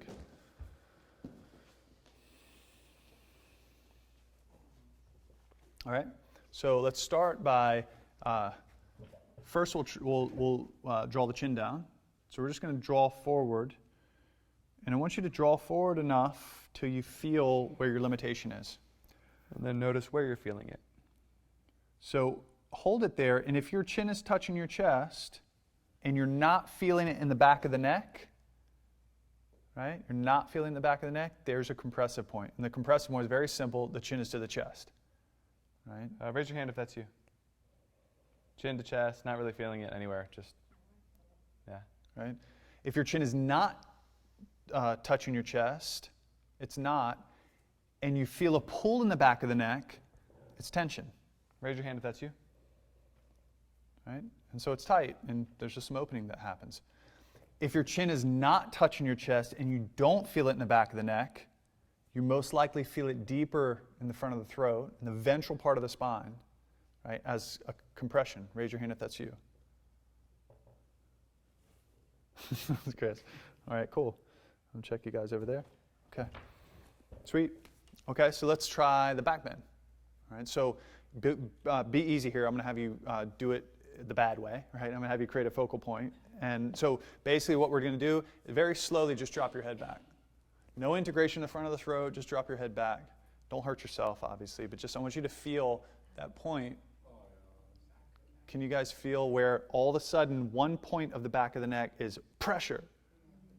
You guys feel that? That's compression. Some of you will take it back and you won't feel that because there's tension here, potentially, right? Unless you just completely disengage and just don't do that. But my point is you feel that pressure point right in that one part. Now, line of the jaw back, take the chin up first, and then draw the chin back. Don't open your mouth. Keep your lips closed. Can you feel the difference, guys? Some of you will feel it as a pull here, but most of you should have felt it maintains an arch. There's not a focal point. That's kind of the goal, right? You don't feel it in one part of the spine. It feels more of, there's more of a spreading of the opening. Again, it's going to be the ventral part and then the soft tissue of the front of the front of the throat. Does that make sense? So, healthy back bending, the cervical region, line of the jaw back, chin up, and then chin back. So there's an arch. Here's a hinge. So you see this. You'll see this. You'll see this with your students when they come into upward facing dog. Do upward facing dog. Okay. You'll see this, right? It's upward facing dog, so you're supposed to look up, right? So they'll come into it and they're all jacked up here. They haven't actually opened this yet, and then they'll do this. And like worse if they're here. Yeah. Right? So vertical stabilization again, guys. Right? Line of the jaw back. And then with the line of the jaw back, then we take the chin high, then we draw the chin back, so we maintain that healthy arch. Good? Helpful? Questions? Guys good? Okay, cool. All right, so let's jump. All right, so that's the neck. Same thing applies for the low back or the lumbar region of the spine. And we talked about the lumbar region of the spine. Do you want to take this one? Or just do the last one? You want me to keep rolling? Just keep rolling. Lumbar region of the spine, guys, is if you look at it's in your anatomy book. If you look at the spine, we talked about this yesterday actually when we were going through the anatomy section. You look at the lumbar region is thick and broad because if you see what it's carrying, right? This region of the spine is carrying everything above it. Everything above it. This region of the spine has a rib attached to it. And it overlaps like this, right? Like scales of a fish. So, and it has a kind of a slight kyphotic curve, right? A little bit of like that, right? And so when we do a back bend, the back bend happens here, like we just talked about, and it happens here. This goes from that slight kyphotic curve just to straight. It doesn't go past that, right? It doesn't actually back bend, it just goes to straight. The back bend looks like it's happening because of this. The front of the chest, the front of the barrel we carry around opens this way. It's more shoulders, clavicle movement. Look at anybody like on Instagram or Yoga Journal, and they're doing a crazy deep back bend, and just notice the thoracic. On everyone, it's straight. To a lesser or more degree, but straight. And you look at, oh, the lumbar is doing the bend, the cervical is doing the bend, not the thoracic. What makes it look like it is the chest opening, right? So again, it's beneficial. We're not saying there's anything wrong with it. That's just the anatomy of it. This is awesome as a frontline opener, right? But what's happening in the spine is lumbar cervical extension, not thoracic, to the degree that it looks like. Cool? So the same thing applies here, guys. And we're going to do the same thing we did with the, the front of the throat. We're going to do the same thing here to support this, right? Call it Do all fours. no, stay standing for right now. You can call it an abdominal brace, right? By lifting the pelvic floor, pulling the pit of the abdomen in and up, and pulling the lower ribs down, this creates an abdominal brace so that when we back bend, we have control. Right? When we back bend, we have control. Why do we want to have control? For the same reason we want to have control here, to support this arch and not a hinge. We want to support this arch and not a hinge. Right? And what you'll also notice, you look at Instagram, you look at social media, yoga, and anyone in a deep back bend, what you'll notice in those deep back bends almost every time is a hinge. Right? What's happening in their back bends, for most of them, is they're putting a ton of pressure into one point of the spine.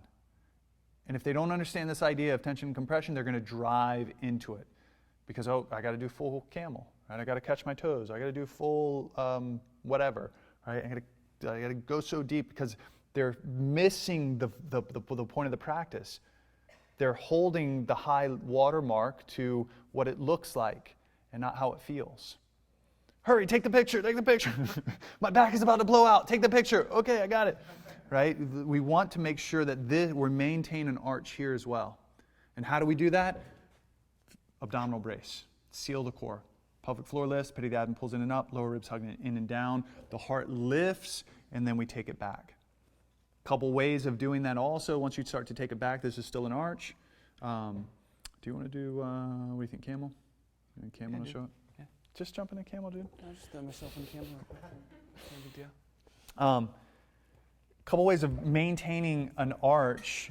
And again, it's going to depend on your flexibility. It's going to depend how much space you have between the bones, how much range of motion you have between the bones. At some point, so the same concept. If it's tension, where is he going to feel it? In the front, exactly, Susan. He's going to feel it here, right? He's going to feel it here, and then maybe in the front of the hips too as he starts to get deeper. If it's compression, where's he going to feel it? Right, in the spine, deeper in the joint, right? And it's not just a feeling of tightness, but a feeling of like, I can't, like you get stuck because of the tightness, right? It's not there for me, and I could, like if I walk my hands up more, all of a sudden I can increase that bend. But that bend is happening in the spine. And right about there is where I'm like, yeah, my low back is at a pretty good point of compression.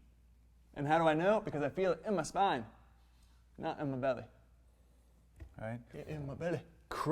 So this is interesting. So kind of the same principle. When he places his hands to the floor, to his feet right here, this allows him to create a little bit more of an organic experience. When we talk about muscular and organic energy, this, because he's holding his upper body with his arms, now gives him a little bit more control over taking the upper body, the heart higher, lifting out of his waistline a little bit, drawing his hips a little forward. He can work more subtleties.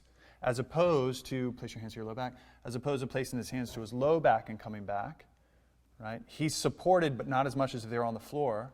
He has to engage more here to support, to maintain that arch here. Or if you imagine he was standing, his arms are up and over his head, take your arms up high, and he was coming into a back bend like this, right?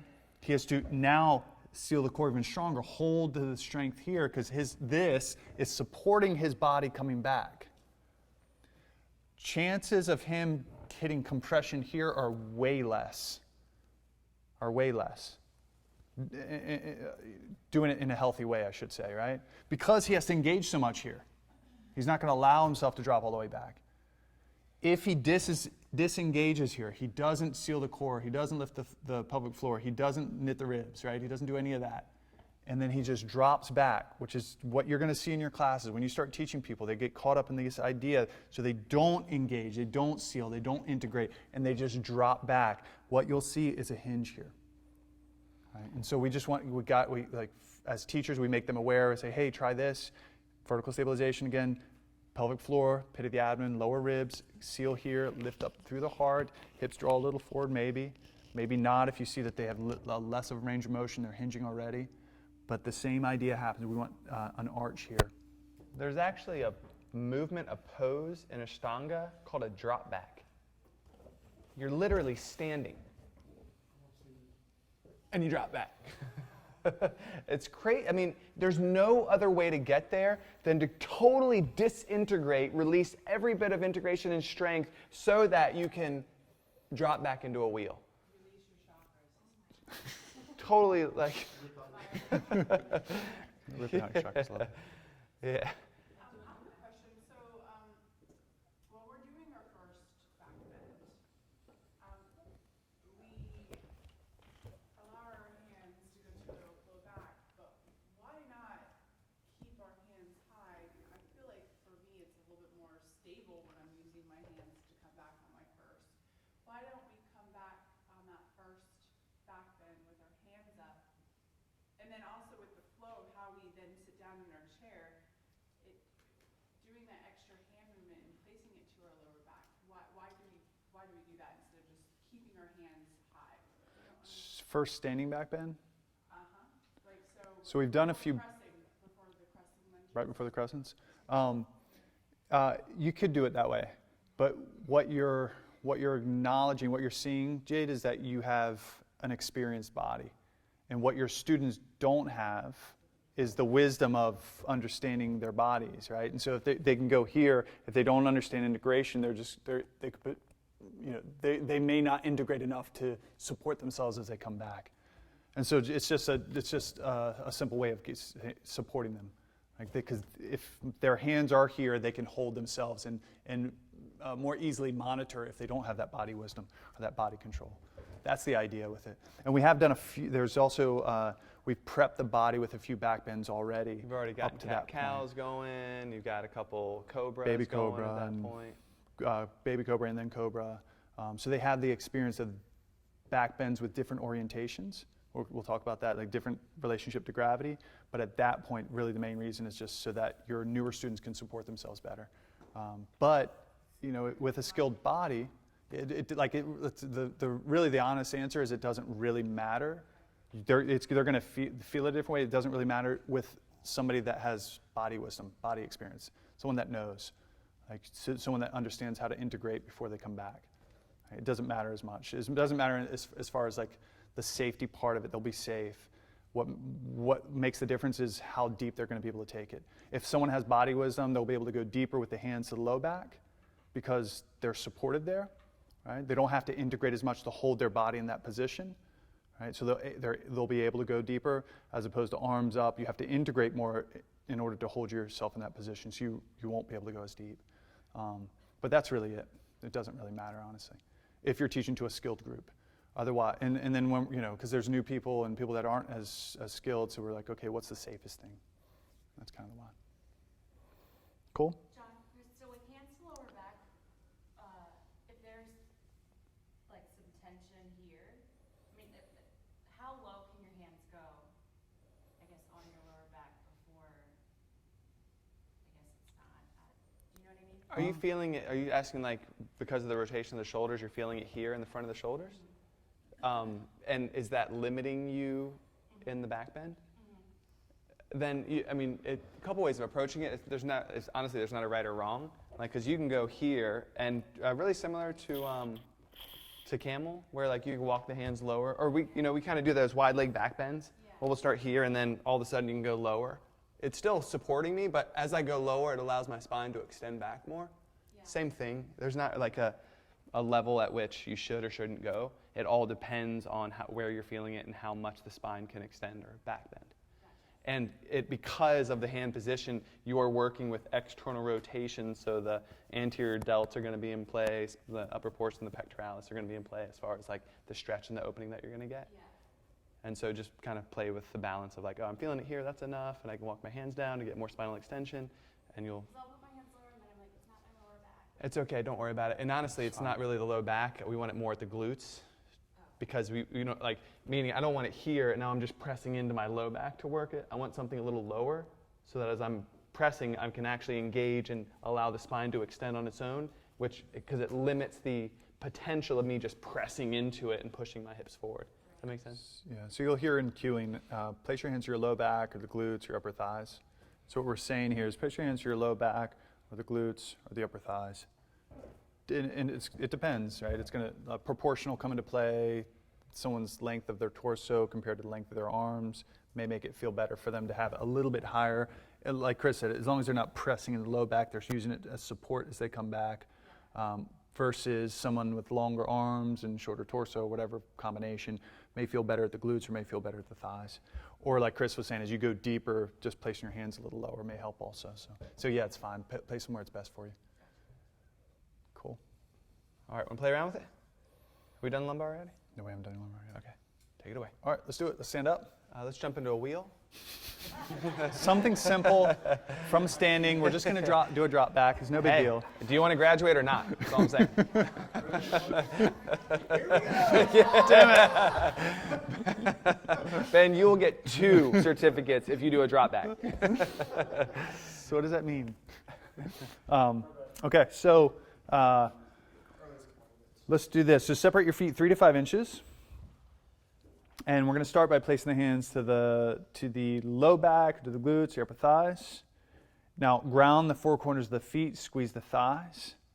And now use your hands to support you, but what I want you to experience, without hurting yourself, please, what I want you to experience is actually, let's do this. Let's come onto all fours. I think we can get a little bit better, and I think it's safer. Yeah. Sorry, guys. We're coming onto all fours. Have them do some cat-cows just to warm up. Just to warm up? Yeah, just okay. 2. Okay, let's do it. Chris had a good point. Let's do a couple cat-cows just to get the spine warmed up a little bit. So inhale, heart forward, gaze forward. Exhale, spine high. Inhale, forward. Exhale, high. Do one more. Inhale, forward. Exhale, high. Okay, now come to a neutral spine. Yes, exactly, Elizabeth. She said wheel, then lotus. Yeah, totally. Yeah. That's how you graduate. That's the only way. Your wheel and a lotus. A drop back to wheel and then a lotus. All right, so let's. So we're going to drop the belly through, and what we're looking for is essentially a back bend from this position. All right. Now there's flexion of the hips, so we won't really be able to get to a maximum. But I want to do this in the beginning just so you guys get a sense of it. So. What we're going to try to feel, and you guys stay here, I just want to show you, what we're going to try to feel is some of you are going to feel this as tension, right? You're going to feel the front of the body as tension. And what I want you to press into, I don't mean actually press, but press into it enough where you start to feel that shift here, if you're open enough here, right? If you're tight in this area, you may not. But what I want you to start to feel is, can I find my compressive point in my lumbar region, in my low back, by dropping my belly through. So that's where we're going for. So I want you to draw the belly through. Sit bones go high. You can lift the chest. And right there is it for me. I feel the compression in my lumbar region. So if he's feeling it as tension, where is he going to feel it? Tension, low belly. And if he's feeling it as compression, where is he feeling it? On the other side in the spine. And that's where I'm feeling it. I'm feeling it on the other side of the spine. Low spine. Why low spine? Because there's very little cervical extension happening. The thoracic isn't the primary mover in back bends, it's the lumbar. And so Jay, I'm feeling it like right there. Right there. So when we're going to do a standing version of this, and that may drop it lower because of the position of the hips and because of the flexion of the basically flexion of the hips where we are right now.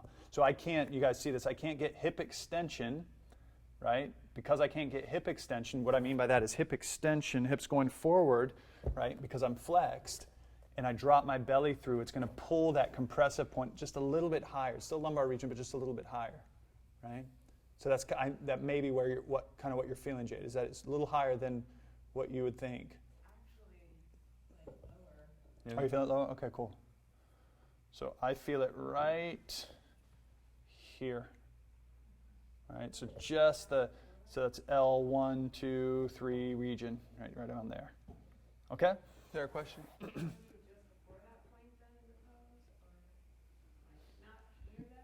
Yeah, so it's a good question. So like a little bit of compression's okay. If we understand what compression is, Amanda, right? So a little bit of like a little squeeze. I'm not driving in, I'm not forcing myself thinking I can go deeper, but I'm saying, oh, that's where I feel it, so I can just hold it right there. And that's the idea, is like when we hit compression, don't drive into compression, just play that edge. We're not forcing the bones into the soft tissue, but just, oh, there it is. Play the edge with it. And then if it's like, oh, that's too much, back off, right? Because the idea is it's maintenance. What we're really doing is not hitting compression. What we're really doing is maintaining the opening of the soft tissue on the other side, right? And maintaining that. Because at some point it's going to lock down again and lock down again and lock down again. And so as we practice, we continually every day open it up and open it up and open it up. Yeah. There's also lots of healthy things going on with that spinal flexion extension of keeping the blood flow rushing through, keeping the nerve conduction from brain to body like optimal. It's all like you spell healthy spine, healthy life. Like once you start losing mobility there and you start creating impingements anywhere along that, you're going to start. There's going to be some adverse effects somewhere along the central nervous system. Okay, so let's stand on the knees. My point behind saying that, it's not all just pure soft tissue on the front side that we're maintaining. There's also a lot of good spinal stuff going on. Spinal movement, yeah. Okay, place the hands to the low back. So we're going to do a camel. We'll do 2 camels. We'll actually just combine the 2, but we're going to start camel with keeping the hands to the low back, and we're going to come back that way. What I want you to notice is how much more you have to engage the front of the body to support yourself, okay? So we're going to play with that opening, and then we're going to play with where is our compressive point here. And most likely you're going to feel it drop a little bit because now the hips are in play. Right? Before I was in hip flexion, right? The femur bones were there, right? You guys get that? That's hip flexion. Now my hips are at a neutral position, and as I go back, I'm going to be able to create a little bit of hip extension. My hips are going to be able to draw forward a little bit, which will create a deeper opening, all right? So we're going to place our hands to our low back, to the glutes, maybe a little bit lower. We're going to ground, we'll engage, sealing the core, right? Lift the heart, and then slowly take it back. Now keep your hands to your low back, your glutes, your thighs, and notice where you feel it, right? And as you lift the heart, lift out of your waistline, draw the hips a little forward, and notice if you can find that compressive point. I feel it right there. Cool. And now from here, you can draw the hips underneath you a little bit to come out of that compressive point a little bit, and then reach for your heels. Now you catch your heels, you may feel it realign, right? Now it's more organic. You're supporting the upper body a little more, and you can play a little more now. So lift the heart higher. You feel an arch, and maybe draw the hips a little forward, and find that point of hip extension with the heart lifting that you come into that compressive point. Hip extension, meaning hips forward, will create that last little bit of spinal extension in the lumbar. Depending on your range, Find that point. depending on how much space you have in the spine, some of you will be able to draw the hips a lot, some of you just a little bit. And then place your hands back to the low back. Come up when you're ready. You guys already did. Just watch me. Like, we did a long time ago, John. We didn't Looks even great. go. Like, we didn't even go into it. We weren't even doing it. But you guys get my point. Did you I'll guys take feel your it? word for it. There's a compressive point in my lumbar spine. Somewhere, I'll find it. Did you guys feel it? Cool. Questions on this? The neck Cool. thing is, going back to the neck thing, is really helpful. Like, workshopping through that, Mhm. seeing it for camel, especially. Yeah. something that I don't a lot of times. Yeah, a lot of people do. Right? And again, it's not like once, twice, like occasionally letting yourself like play with that edge and be in it is okay. But the issue becomes when that becomes the norm. And then deeper from that is what people aim for. So again, I just want to really highlight, like, it's so valuable to understand this so that you know when you get there, and then you can, like for me, other than like demoing and teacher training, I don't ever dump my head back because of my martial arts background. Because I've gotten literally punched in the face and kicked in the head so many times and choked out and stacked in jiu-jitsu that my spine, like, it just doesn't appreciate it, like, period. But that may not be the case for you. You may, like, in certain movements, feel like, yeah, I feel that, and it's okay, I'll be there because it feels good. I like the opening in the front. But you got to feel that for yourself, is my point. But again, it's just not negative. It's just it's risking more when you get there, with the idea that that's where you want to go, and that's how do you get deeper, and deeper is better always. That's what we're kind of pushing against right now. Do you guys remember the story Chris told about being in teacher training and doing the back bend? Do you guys remember that? And he saw the older woman next to him doing this crazy back bend. And he was like, well, I'm 20-something. I'm going to do a crazy back bend too. I'm like, I got you, woman. I'm going to go. I'm going to do it. Because obviously we're competing. Excuse me. Of course. And he ended up hurting himself. That was compression.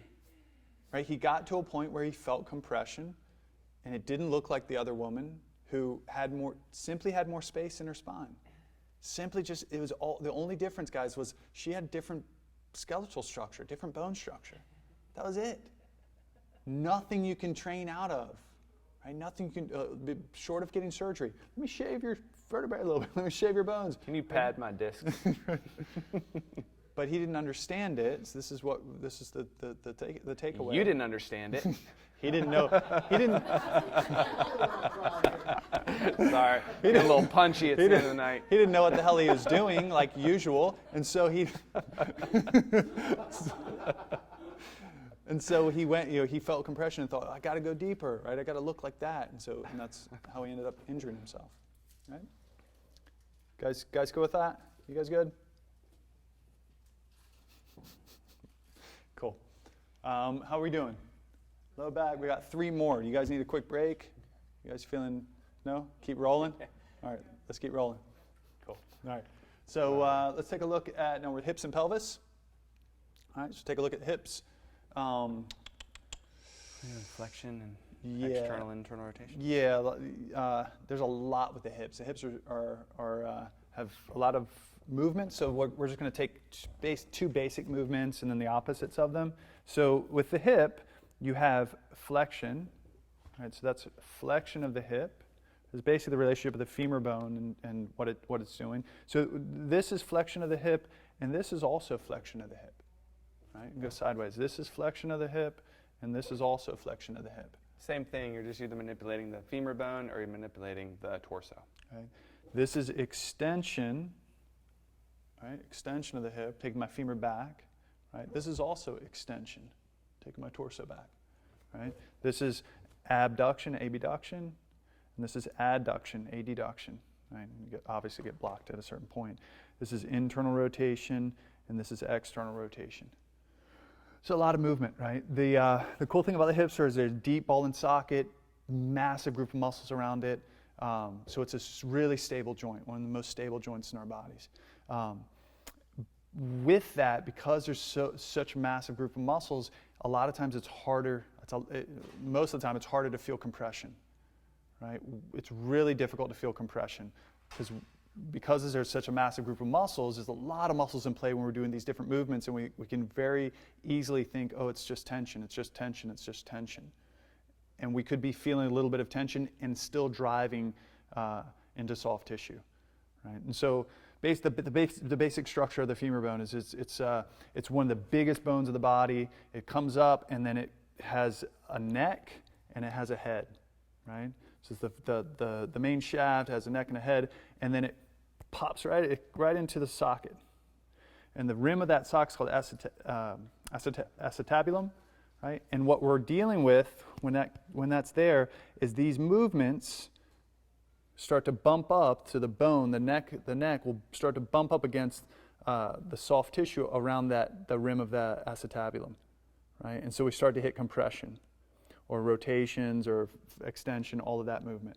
And so that's what you're going to be feeling. That's what we're going to be doing when we're starting to play with this. Okay. So let's take the first movement. First movement, we'll do Seated stretching. Yeah, we can do seated stretching. Or we could do half splits too. Just kind of and shake it from that way, whichever one you want. Mm-hmm. Let's do this. So the way you're going to look at it is, at some point when you start flexing here, you're going to release all of the tension in the superficial back line of the body so that it's not limiting you going forward this way. So at a certain point, what's actually happening here is bone, bone bumping into each other. And with the legs together, it's a healthy, awesome pose, but what happens is, you know how we always say like spine straight when we're isolating the hamstrings? Well, what's going to happen, because at some point you're going to be just hitting this bone-on-bone compression, right? Femur bones are just in the way at this point. This lumbar may round a little bit. Is it, you guys see it's slightly rounding? It's not that I'm not trying to like not round, it's that I can't go anywhere else. Watch this. Now, if I abduct, right, abduct my legs, I've basically swung my femur bones out of the way, right? Just like we abduct here and internally rotate, I've now repositioned my shoulder so I can go around it. Same thing. Now I can hinge forward. And at the very same point where I was super rounded, now I'm not, right? And then it's just now I'm working deeper. Why? Did I magically get more flexible? No, I've just manipulated my body. I just moved my femur bones out of the way. Just like we did with the flexion of the shoulder, and we just manipulated it and put it into a different position. Same thing here. By opening his legs, by abducting his legs, he just shifted that compressive point position so he can actually come forward and maintain a straight spine. So then it's okay if your spine rounds if your legs are straight. Yeah. And your Yeah. stomach is to your thigh. So That's exactly right. Some Stomach to thighs, eventually chest to knees, eventually forehead. You can see I'm rounding, right? it's because Yes, rounding. of And compression. Just because of compression. And some people won't have that rounding. Some people will be almost flat as a board because they have more space. But Your compression point on that is like when you put your chin down and you can't go any further. Exactly. Yeah, exactly. Yeah. So the compression point. Well, it could be his legs. It's a really good question for everybody. Well, for anybody who has enough space in the femur and within the femur bone, the femur and the acetabulum, the space there, they can go flat as a board, and then their compressive point is going to be their legs. Right? They can go past that. But where Chris was going with this, and he and I are the same. When he comes forward, his compressive point is there, or tell me where it is there, right? Now his stomach is not really to his thighs yet, or maybe just to his thighs, but his chest is not to his knees yet. So he's not actually laying down. He's hitting a compressive point within the hips already, right? When he goes deeper, his spine has to round because of that compressive point. So his compressive point is actually in his hips, whereas somebody that has space, their compressive point might not be in their hips. It is going to be on the legs. Eventually, they can't go any deeper than the legs. So really good point. Did you guys catch that? It was a really good question, right? To get that understanding. And so that compression point can be in a variety of different places, not those. Mm-hmm. It can be within the joint itself, or if there's enough space in the joint, then it's going to be in the upper body when the body hits the body hits the legs. Like Susan was saying, when the chin hits the chest, there might be enough space, you're just simply hitting the compressive point of that's the range of motion. That's as much as I can go. And so the same thing here. It's as much as someone's going to be able to go if they have enough space there. Yeah, essentially your rib cage is going to hit your legs, your femur bones, and that's the end because there's enough space in the hips to allow for that. But Chris, specifically, myself included, he's hitting it in his hips. Yeah. So he's hitting compression there first before his body is close enough to get to his legs. Does that make sense? So what we're going to play around with is legs together, hinge forward and C, and then swing your legs open and then hinge forward and C. Cool? Let's take a seat. Extend the legs forward. You can do it anywhere. And some of you, here, this is what's interesting. So if I'm tighter, where am I going to be feeling the stretch?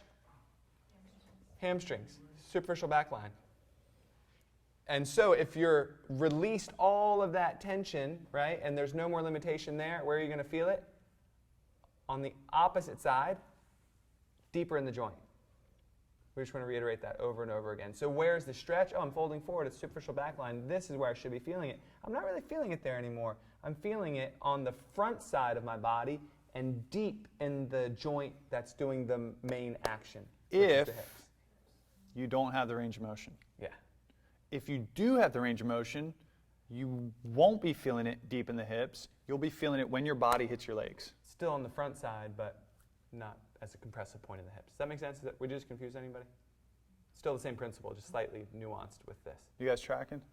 Because of the superficial back line, that's why you can also feel it in your upper back when you hinge over. Mm-hmm. Exactly right, Yeah. Kelly. It goes all the way up and Yeah. Exactly right. And so taking it into the myofascial sequencing, right, therapeutic vision, if you're towards the end, you could allow, if you wanted the full stretch of the superficial back line, you could say, now let your spine round, bring your chin down to get that stretch all the way up through the upper back.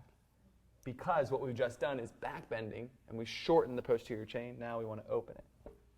So, and that's why in stability classes you see cat roll and rabbit. You see spine rounding poses. And sometimes in a flow class, depending on how the teacher's sequencing, but you could add some spine rounding poses, a rabbit, a cat roll, into a flow class in 7. You guys tracking? Right? Because we're opening up the superficial back line of the body, the posterior chain. Does it make sense? Cool. All right, so legs together. You can support yourself, hands right by your sides if you like. Or you can bring your hands back so you can leverage yourself and push back to go hinge forward. And then the question is just feel where you're feeling it. Some of you don't kill yourself if you got to bend the knees, bend the knees. You've been sitting a lot this weekend too, so obviously there's probably some tightness there. Right? And wherever you are, you're going to be able to feel this regardless. So wherever you are, just notice where you're feeling it and notice if there's if you think it's tension, compression. And then just simply swing the legs open. Right? Remove the restriction of the femur bones so there's no potential of them restricting the movement. And then just slowly hinge forward. You all are magically going lower and deeper. Why? You just manipulated the femur bone so that you can hinge more. Right? Feel that? Cool. Cool. So now, do you want to do extension too? Yeah, let's look at let's take a look at full splits, I think. Okay. Unless you had another idea No, for no, extension. that's Okay. So let's take a look at this real quick, because we'll take what Chris just did and just add another element to it. So we'll look at full splits. So the same thing applies, guys. When we're in full splits, there's potential points of compression, right? And then compression. Right? Those would be the compressive points. And those are the compressive points when this is open, because that's the tension side, right? And this is open. That's the tension side. So when he's going into splits, or you guys going into splits, or your students are going into splits, full splits, when they start to go low and they get stuck, and this is a biggie, right? That's why I talk about this in this pose all the time, is the idea for a lot of people is going to be, well, I'm not doing the deepest expression until my hips are all the way down. And for some of us, Chris and myself included, for a portion of the population, they will never go all the way down unless they manipulate this back leg and they have enough space here, and they manipulate this back leg, meaning they externally rotate it so that they take it out of the front of the hip and move it into the inner thigh, where they potentially have space. If it's not the neck of the femur hitting the acetabulum, if there's space there, then it's going to be the femur and ending up pushing into the sit bone or the ischium. Right, so it's just simply taking this position and doing that with it to create more space. It's just same thing. If I go here and I hit a compressive point and then I do that, I can get around it. People can do that same thing with the back leg. Again, guys, it's like, okay, it's the idea of what is the goal, and the goal here isn't to get the hips all the way down. The goal is to prep us for standing bow. It's a simple to complex, right? And if the goal is to prep us for standing bow, we want to open up the front of the hip because that's part of the pose, right? You're kicking straight back and working the leg up, right? So we want that motion to happen, right? So it's that understanding of, like, so if I'm teaching class, if someone turns out, I may say, hey, come back, how are you feeling, blah, blah, blah, and then after class go into the whole dissertation of, oh, somewhat complex and pinnacle and blah, blah, blah.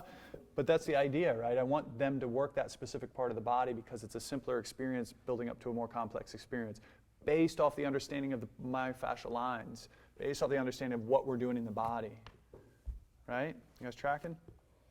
So the compressive point in here, this is the tension side, the compressive point would be deeper into the hip on the back side. Right, that may limit them. Or tension sides here, the compressive point is going to be in the front of the hip on this side. Right? If you're upright, you're not going to experience it until you start hinging forward. Depending on how open you are. Does that make sense? So there's extension of the femur and flexion of the femur, extension of the hip and flexion of the hip. Excuse me. And it could be on both sides here. Right? He could have the compressive point here and here. Right? Does that make sense? You guys following? So some people will never get to the floor, and it's okay. Some people it's tension, and they need to work through it, and eventually they'll go lower. But again, the idea is not to get to the floor. It's redefining what success is in the pose. Redefining what success is in the pose. Success is not to make it look a certain way. Success is how does it feel? Right? How does it feel? Cool? Okay, so let's take a look at, let me check on the Zoom room. You guys good? Zoom peeps, you good? Cool. All right, so let's take look at another range of motion. And we're going to look at, we can do chair. Yeah, we can do deer pose. Yeah. So we're going to look at, or check this out. Rotation. Let me make sure you guys can see this. Kind of. Hey, John, will you move that down? Because we'll do deer pose because it's perfect for, like, you'll see internal rotation, external rotation on one side, internal rotation, external rotation on the other side. But the reality is, and if you're sitting in a chair, you can, if we had a chair, do we have a chair? Yeah, we have chairs. We could test it by, I could allow John to just manipulate the external rotation and the internal rotation. Yeah, let's do that. We mind throwing that to me? And then you can just put it back to where it was. Okay. So you're sitting, okay, gotcha. Thank you. Appreciate it, Bill.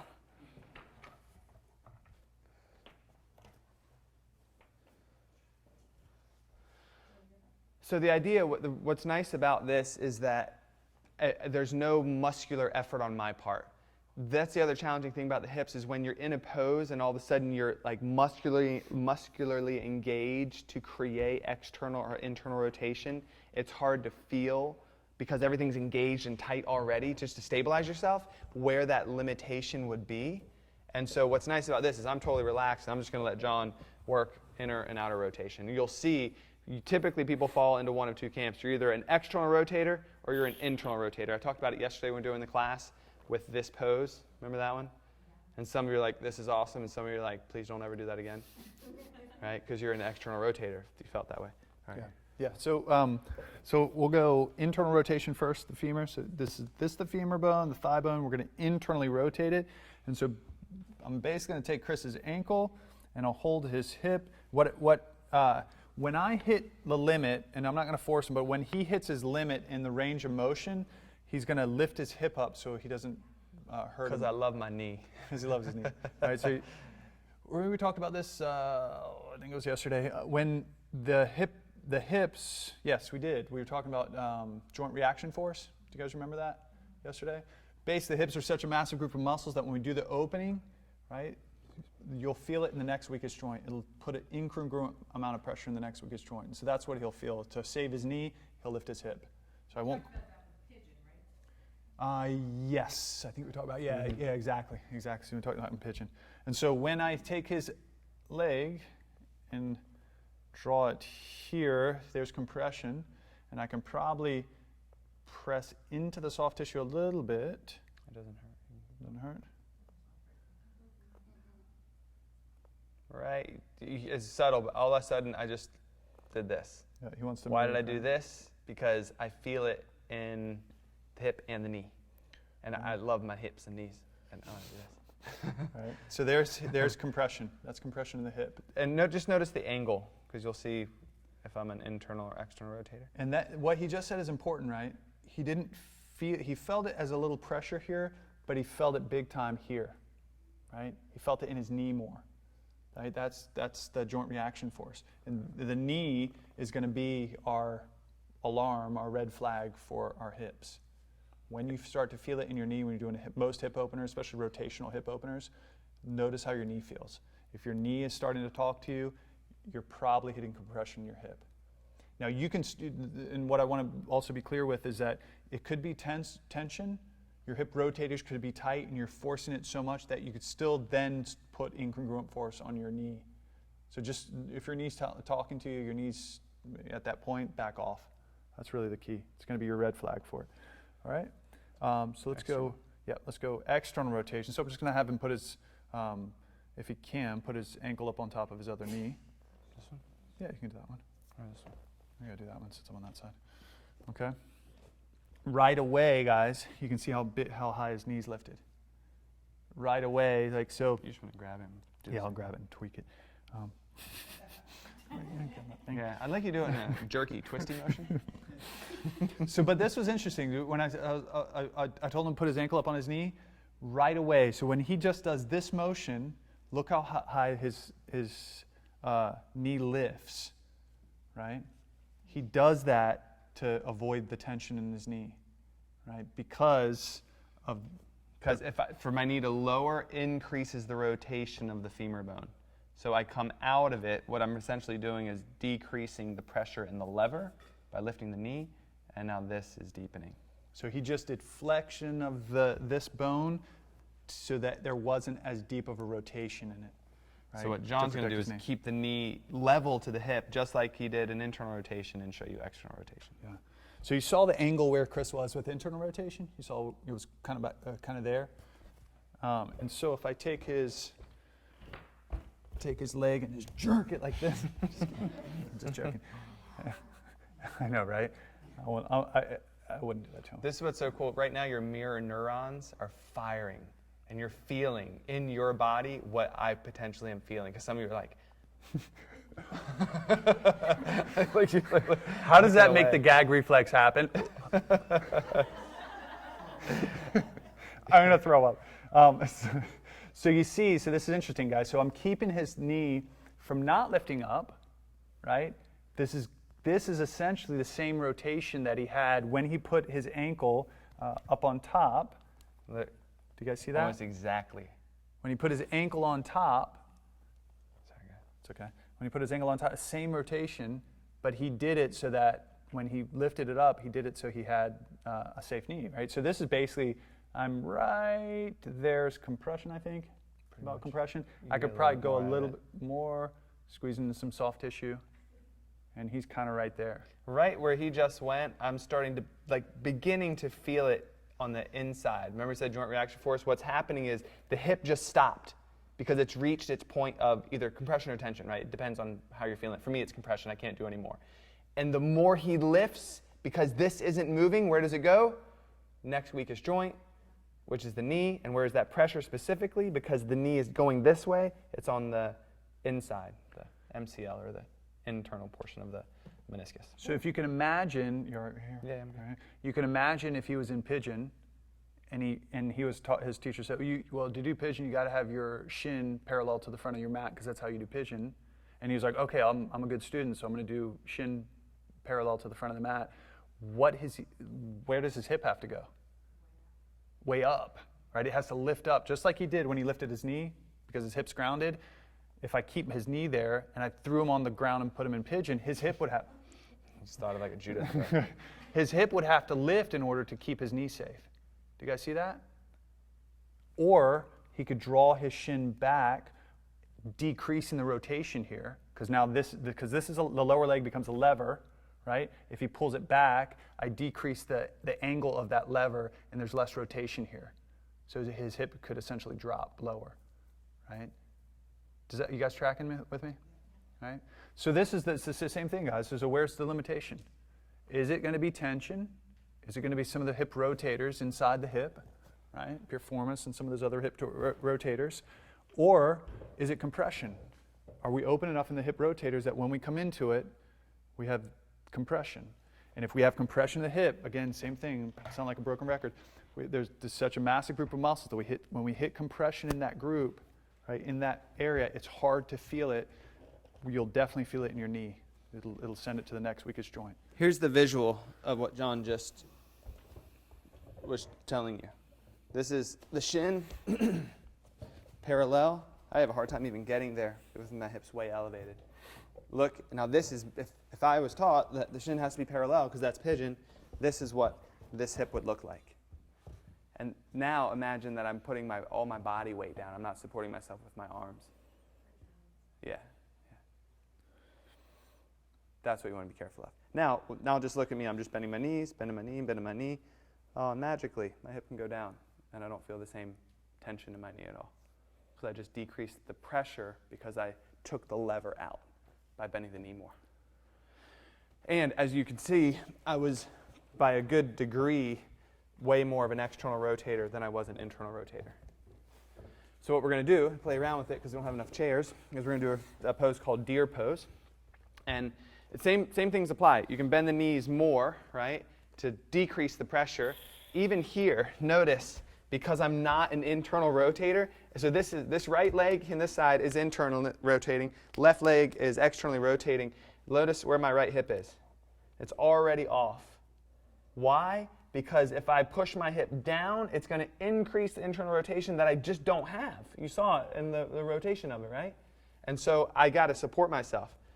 If you want to start to play with this, guys, take either shin, either one, and bring it out to create a 90-degree angle and be safe, right? But to create a 90-degree angle at the knee, that'll increase the rotation, internally or externally, depending on which one you do. Now right? look at me just for a second. Look what happens when I go that way. Right? Internal rotation, he hit his limit, and in order to get that 90 degree, his hip had to lift because he likes his knee, right? He doesn't want it to hurt. Intuitively, my body knows. You guys see that? And then he brings that one in, releases, it takes that internal rotation out, and then he can play with the forward leg. He draws a forward leg forward, right? And he has more range of motion. More range of motion.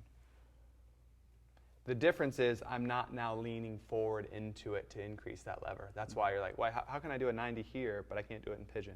Because I don't have the same amount of pressure down on the shin, creating the rotation in the upper thigh. So play around. Let's bend both knees a lot. So are your hips square or? If I had more internal rotation, both sitting bones, both ischiums would be down flat. Are they both down right now, or No, I would have to push down through my right hip. My left hip fully grounded. My right hip just touched a little bit, but I started feeling it in my knee. So. And if your shin, if you're like this, if your shin, your calf muscle is tight to your hamstring, that's also going to decrease the rotation for you. And it's a good start point. So start here, right? Knees both deeply bent, and then just play like, okay, what does that look like? And then, no, that doesn't work. And then what does this look like? Oh, that's better. And some of you have more internal rotation, some of you have more external rotation, some of you have a good balance of both. And there's going to just play around with the knee extending or flexing to increase and decrease the amount of pressure. Is anyone does anyone have both hips equally grounded at all? Has everyone lifted slightly, even with this knee like super deeply bent? Yeah. And it's funny. So if you want to play Y'all with, are our people. External rotating tribe. Hello. if you want to play with it, you can come into pigeon, straighten the back leg, and then you're just going to work. You're just isolating external rotation, right? So lead thighs externally rotating, and then as you guys know, is just you can sit into that hip. That takes all the pressure out of the knee, and then bring the shin forward.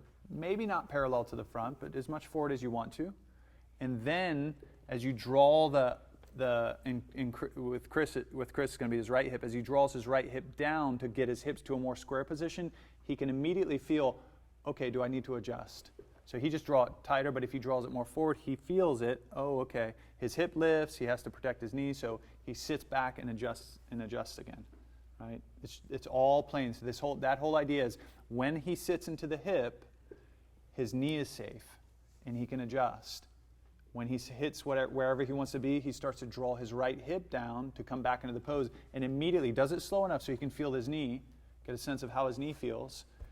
And if it's too much, he sits back into the hip to adjust the shin. Does that make sense? Safe way to adjust for your people. Cool. So let's try deer pose on the other side real quick. And you'll notice there's differences from one side to the other. Yeah, look, Jade, you look almost upright, both hips grounded. Which means you just have slightly more internal rotation on that left femur bone than you did your right. Everyone's kind of have that like cockeyed. A little bit with the hip lifted. It's really interesting how we compensate. So because that hip lifts, your body will lean left, but your head always wants to go on center. Right? This guy Thomas Myers, he's the guy that kind of like took Ida Rolf's myofascial lines and like expanded on it, added more spiral line stuff, and offered it to movement modalities like yoga teachers.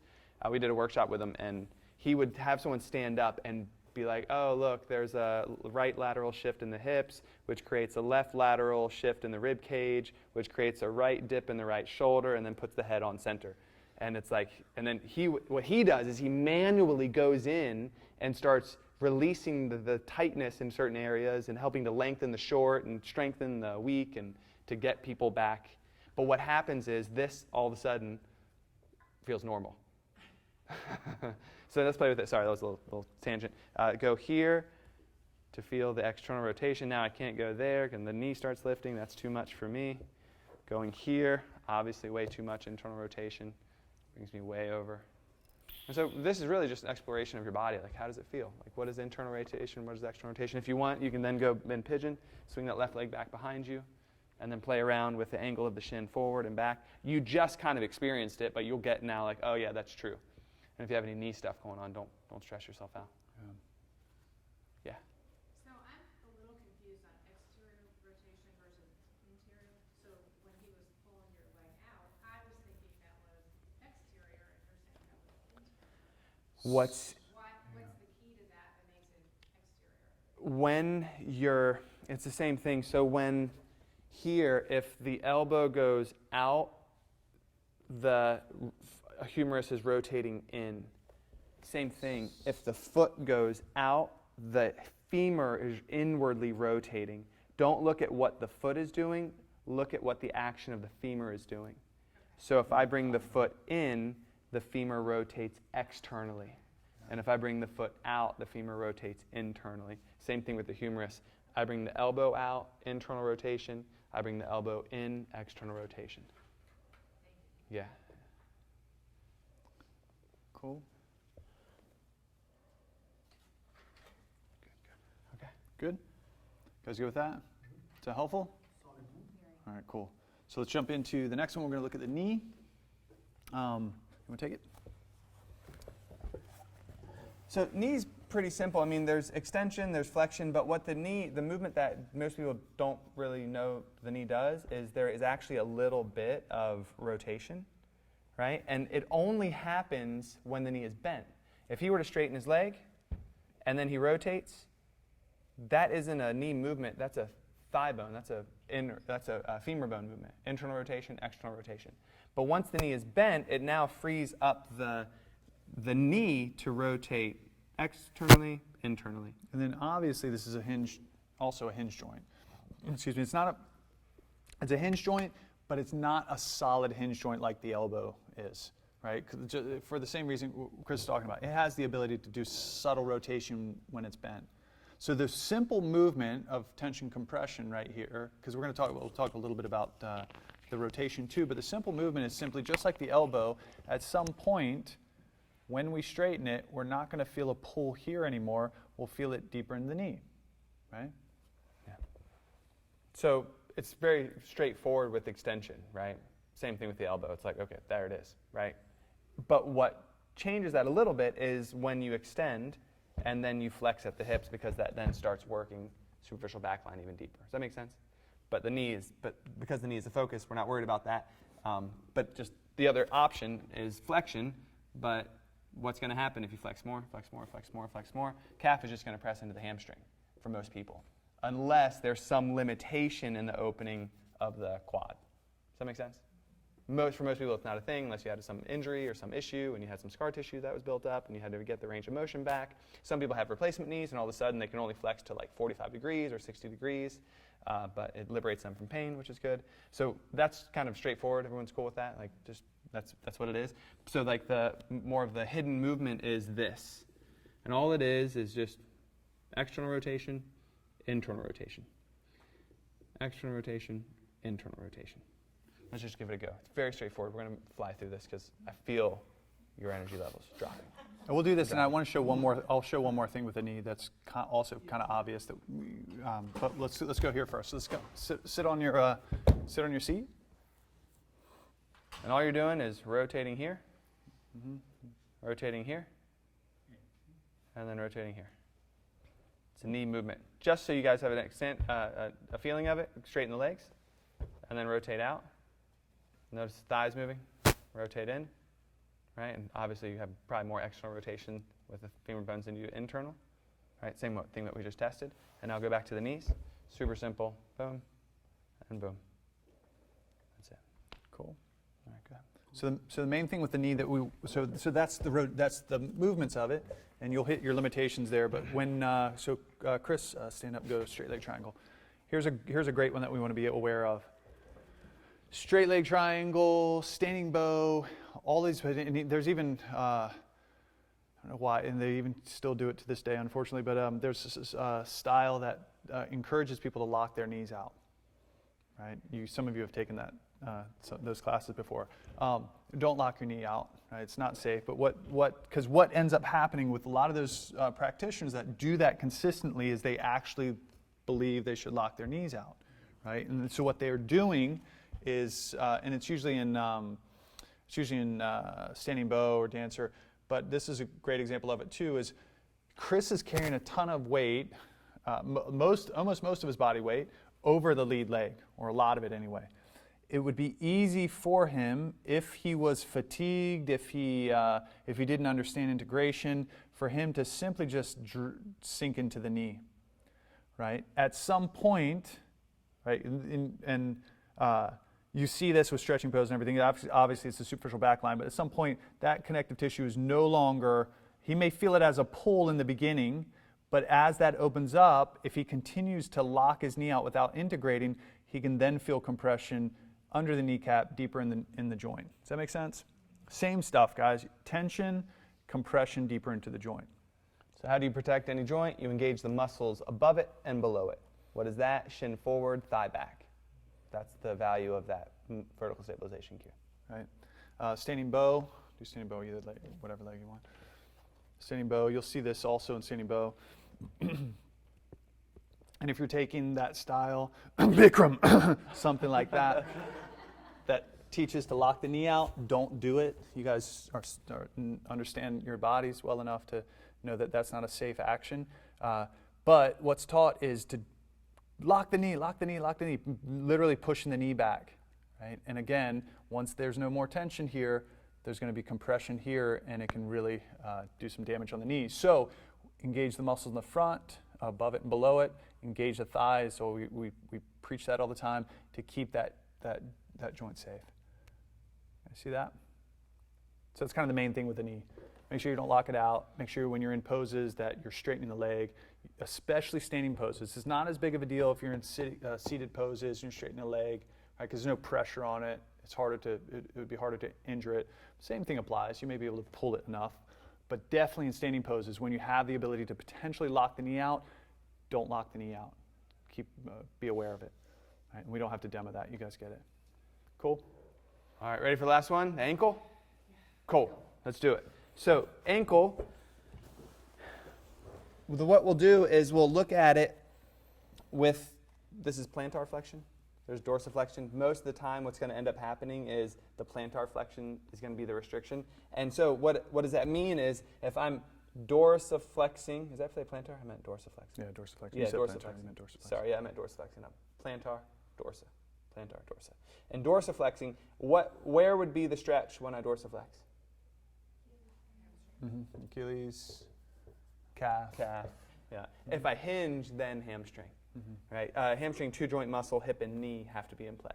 So maybe a little bit the lower portions, but for this dorsiflexing, it's going to be the Achilles and the calf.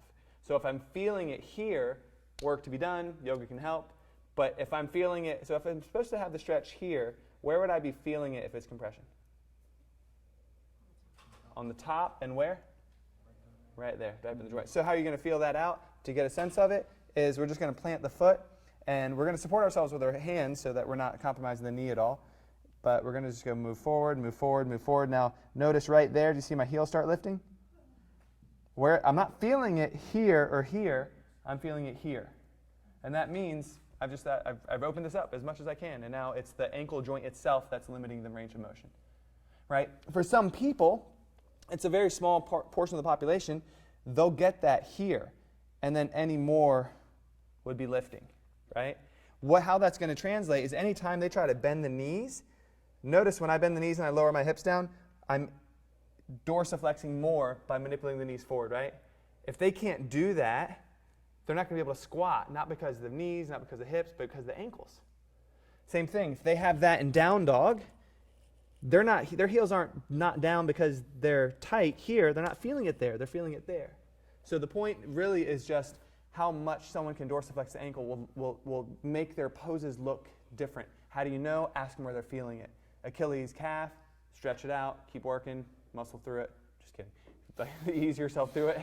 Otherwise, if you're feeling it in the beginning, or in the front, then live with it. Breathe into it. Don't kill yourself to try to go any deeper. So that's what we're going to do. We're just going to hold it here. And then you'll notice, I played basketball a lot when I was younger. It's a dangerous sport for your ankles. I rolled both of them multiple times. And this one, I feel a little bit sooner, right there, versus this one, which has not way more, but a little bit more mobility. Simply because to Amy's question, I've injured the joint, and now they're never going to be the same. Yoga is literally saving my ankles, period, because I've literally both of them rolled so many times that I can now step on something, roll, this bone, touch the floor, running, just keep on running. So there is some benefit to stretch out the ligaments of a joint. Fully Gumby. Not on purpose. I remember you guys talking about this in Warrior one time. Yeah, exactly right. So anytime there's that dorsiflexion, so for some people, if I still, and depending on the angle of the foot now, I still feel it kind of my calf and my Achilles here by the nature of the position. But if you're not feeling it there, and as you bring that hip forward, the heel lifts. If you're feeling it here, it's just your heel's going to lift because of the compression of the ankle in the front, right? Does that help you? Yeah, So the same thing applies. You can lift the heel if, yeah. Yeah, no problem lifting the heel. Yeah. Whether it's tension or compression. Oh. Yeah. The reason and the why is if I don't let the heel lift as I bring the hip forward, then when you have a point of compression, where does it go? To the next weakest joint. The knee ends up being the action of that twist because my hip is moving forward. If I force my heel down and my hip forward, that rotation is happening in my knee. We said the knee could rotate, but only when the knee's bent. The leg is straight, and so when that hip goes forward and the heel stays planted, that pressure goes right into the knee itself. That's why we're super big on teaching, okay, it's okay to widen the stance, it's okay to shift the angle of the foot a little more forward, perfectly fine to let that heel lift a little bit, because I care more about their knee than the position of the foot. The position of the foot should adjust according to the hip and the knee. Okay. Yeah. Cool. All right, let's give it a go. Let's come on to like a knee down lunge. Cool. Knee down lunge, and then just start just walking your hands forward, walk your hands forward, walk your hands forward. Feel that moment where the heel lifts, and then notice if it's way before that where the feeling is. It is in the Achilles, is it in the calf, is it in the front of the ankle? Anyone feeling it in the front of the ankle? Everyone feeling it mostly in the Achilles and calf? Yeah? And then if I keep going, then I can feel it in my knee. Then you feel it in your knee? Yeah. So if your foot is not ground, When your heel lifts, you've either reached tension, maximum tension there, and you just got to, you need to open it more, or you've hit compression in the front.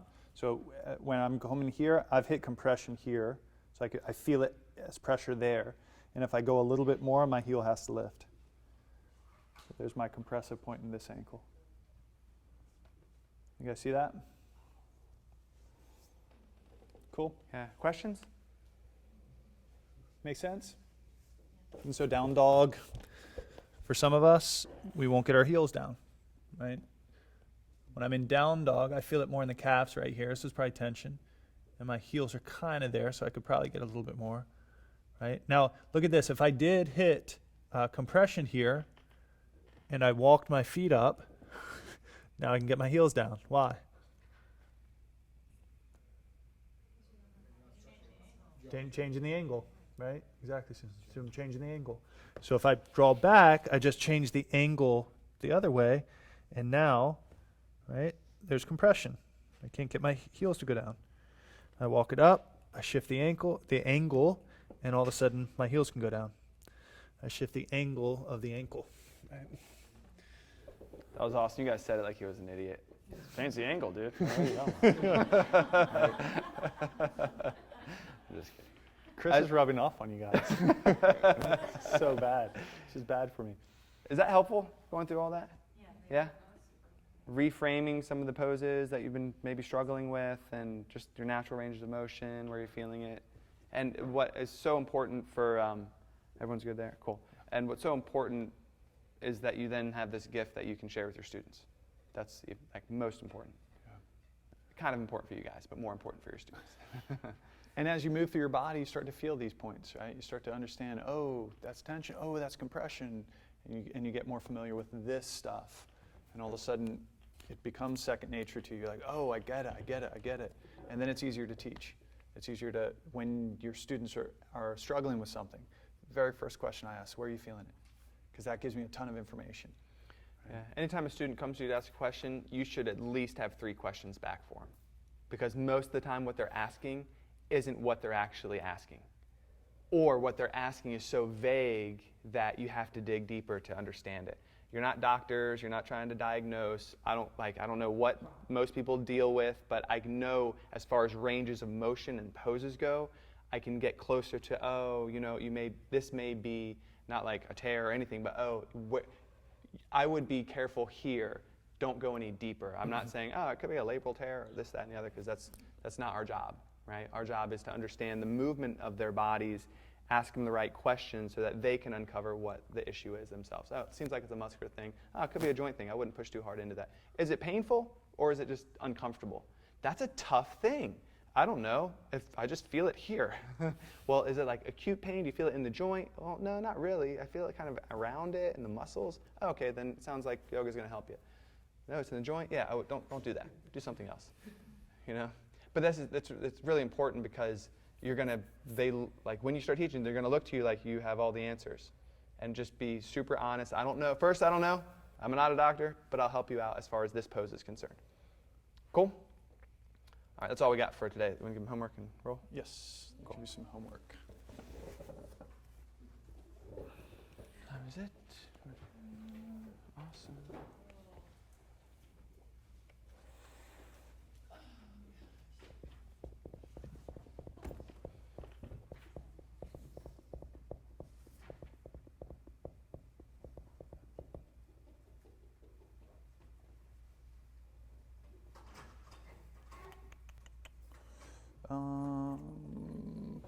Dude, this could be really fast. Do you want to save it for next time? Yeah, save it Okay. for next time. All right, we'll save it for next time. All right, so homework. Nothing is ever really fast, John. You're right. We get in conversations. So you and I. So homework. Meditate every day. Meditate every day. Shoot for the 20-minute mark. We've done 20-minute with you in the weekend. If you can hit a 20-minute meditation. So here's something. If you can't hit 20 minutes every day, make a goal to do 20 minutes once a week. Okay? And then 2 weeks of doing it once, then say, okay, 20 minutes 2 times a week, and see if you can do a build. Cool? Practice 5 days a week. Continue to practice. You guys got that down? I'm writing it in the chat, Zoom people too, so. Cool. Continue to practice flow. We are going to, our goal was actually to transition today into Niyata. We are doing full transition into Niyata next time. So we're going to break down, just like we did with Vinyasa, we're going to break down the whole flow. We're going to break down basically the same structure, right? The name of each step, the pinnacle of each step, the lines of focus for each step. We're going to show you simple to complex, the whole thing. So we'll cover that in depth with you guys, so you have a really good understanding. Now, as we do this, it's important to understand that some of you working your asses off to learn Vinyasa. When you come out of this, some of you are going to have the skill set to be able to, you have Vinyasa down well enough, and you can start into Niyata and get that down too, and really have both to play with. Ideally for you guys, we want you at some point, maybe not after this training, but at some point have both of them, because it's crazy valuable to understand Niyata and understand Vinyasa and have that in your tool bag. Because you're gonna have people that come into your life that need something more like a stability class. And then you're gonna have people that have practiced with you long enough in stability that they want something else, right? Or someone then come to you and they're just more athletic, or they're young or whatever, and you can introduce Vinyasa to them. So it allows you to have just a range in your arsenal to be able to help people in a lot of ways, understanding the two. With that said, some of you have studied Vinyasa and you're like right on the cusp of like, just getting my pattern down, and to shift into Niyata would just fuck me up. I don't want to, please. So if you need to, stay with Vinyasa. As we learn Niyata, as we get into it, keep training Vinyasa. If that's like, no, this is what I want to come out of this with and be able to jump right in and start teaching, right? When we transition, some of you are going to say, no, I want to start with stability. I want to start with Niyata. This is my jam. And so once we get into Neil, it, you're already there. When we finish, start rocking out with that. Okay. Here's the point. So you've done so much work understanding how to teach and how to work the poses that the transition into Niyata will be a lot easier. And this has been our experience in teaching, doing this stuff for a long time. Way back when we first started, we thought it was the same way of people coming in and learning the poses, learning how to do this. It's best when they're new to start with Niyata and then transition into Vinyasa. So we thought, oh, it's the same for teachers. And what we realized is, no, it's easier for you guys to learn Vinyasa first. That's the harder one. To struggle through it. A lot of transitions, a lot of poses. And when you get into Niyata, all of a sudden it's simple because the transitions are simple. You're spending more time in the poses. It's an easier transition for you guys. So my point is, whichever style you want to really nail, stick with that style. So if it's Vinyasa because you worked it and you want to stay with that, keep teaching. What I mean is, if your homework, keep teaching that. If we transition in stability or Niyata and you're like, I want to work that, start working that. There's going to be a few of you that are like, no, I got both of them, and you can rock both of them. But we've seen most people just stick with one. So it's cool. That's my point. You guys good with that? Okay, so right now, keep working Vinyasa. Right now, keep working Vinyasa. I'll talk about that in just a moment. Okay, and then reading. So let's do 7 Spiritual Laws, chapter 5. So the next chapter. Inner Tradition of Yoga, chapter 14 through 16. And Untethered Soul, chapter 9 through 14. What did you say, 7 spiritual laws? 7 Spiritual Laws, chapter 5. Inner Tradition of Yoga, chapter 14 through 16. Untethered Soul, chapter 9 through 14. 14 through 16. 14 through 16. Untethered soul. 9 through 14. Cool? 9 through 14. Yeah, 9 through 14. The last thing I want to mention is that if any of you feel really comfortable teaching right now, we are looking for teachers for Hot House. Right, so we need teachers. You don't have to have a certificate. We can get you in and start teaching and start to rock and roll. So if you're interested, reach out. Reach out to us and let us know, yeah, I think I might be interested. Throw myself in and start to teach. Right? And we can set you all for a date for an audition and start to get in and rock and roll with us if you're interested in that. So just keep that in mind. And you're like, no, not for another month, maybe a little later. But if it's something that you potentially could be interested in, let us know, because there's some opportunity right now. Cool. Right.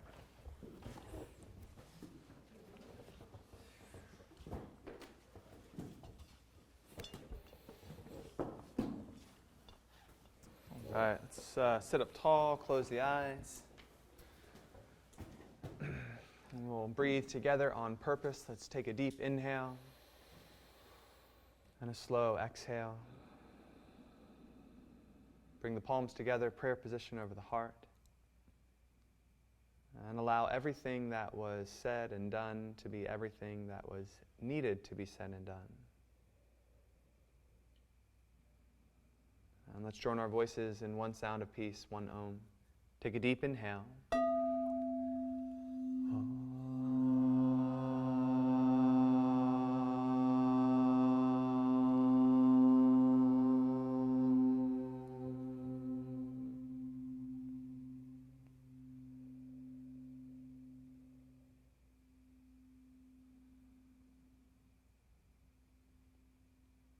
Namaste. Namaste. Thanks, guys. Next month we're back at the Wyndham. Yeah, we'll be back at the Wyndham next month. Yeah. Bye, everybody. Thank you for being on Zoom. Sorry for all the hiccups and all that shit, but I think we worked out pretty well. Yeah, a little bit. Not so bad. Sweet. Thanks, Zoom crew. Thanks, Elizabeth. Oh, you're welcome, Becky. No problem. Thanks, Sherry. Our pleasure. Bye, Bree. See you, Bree. Bye, Rebecca. I'm so confused as to where to look. You're right here, but you see us right there. Oh. That's right.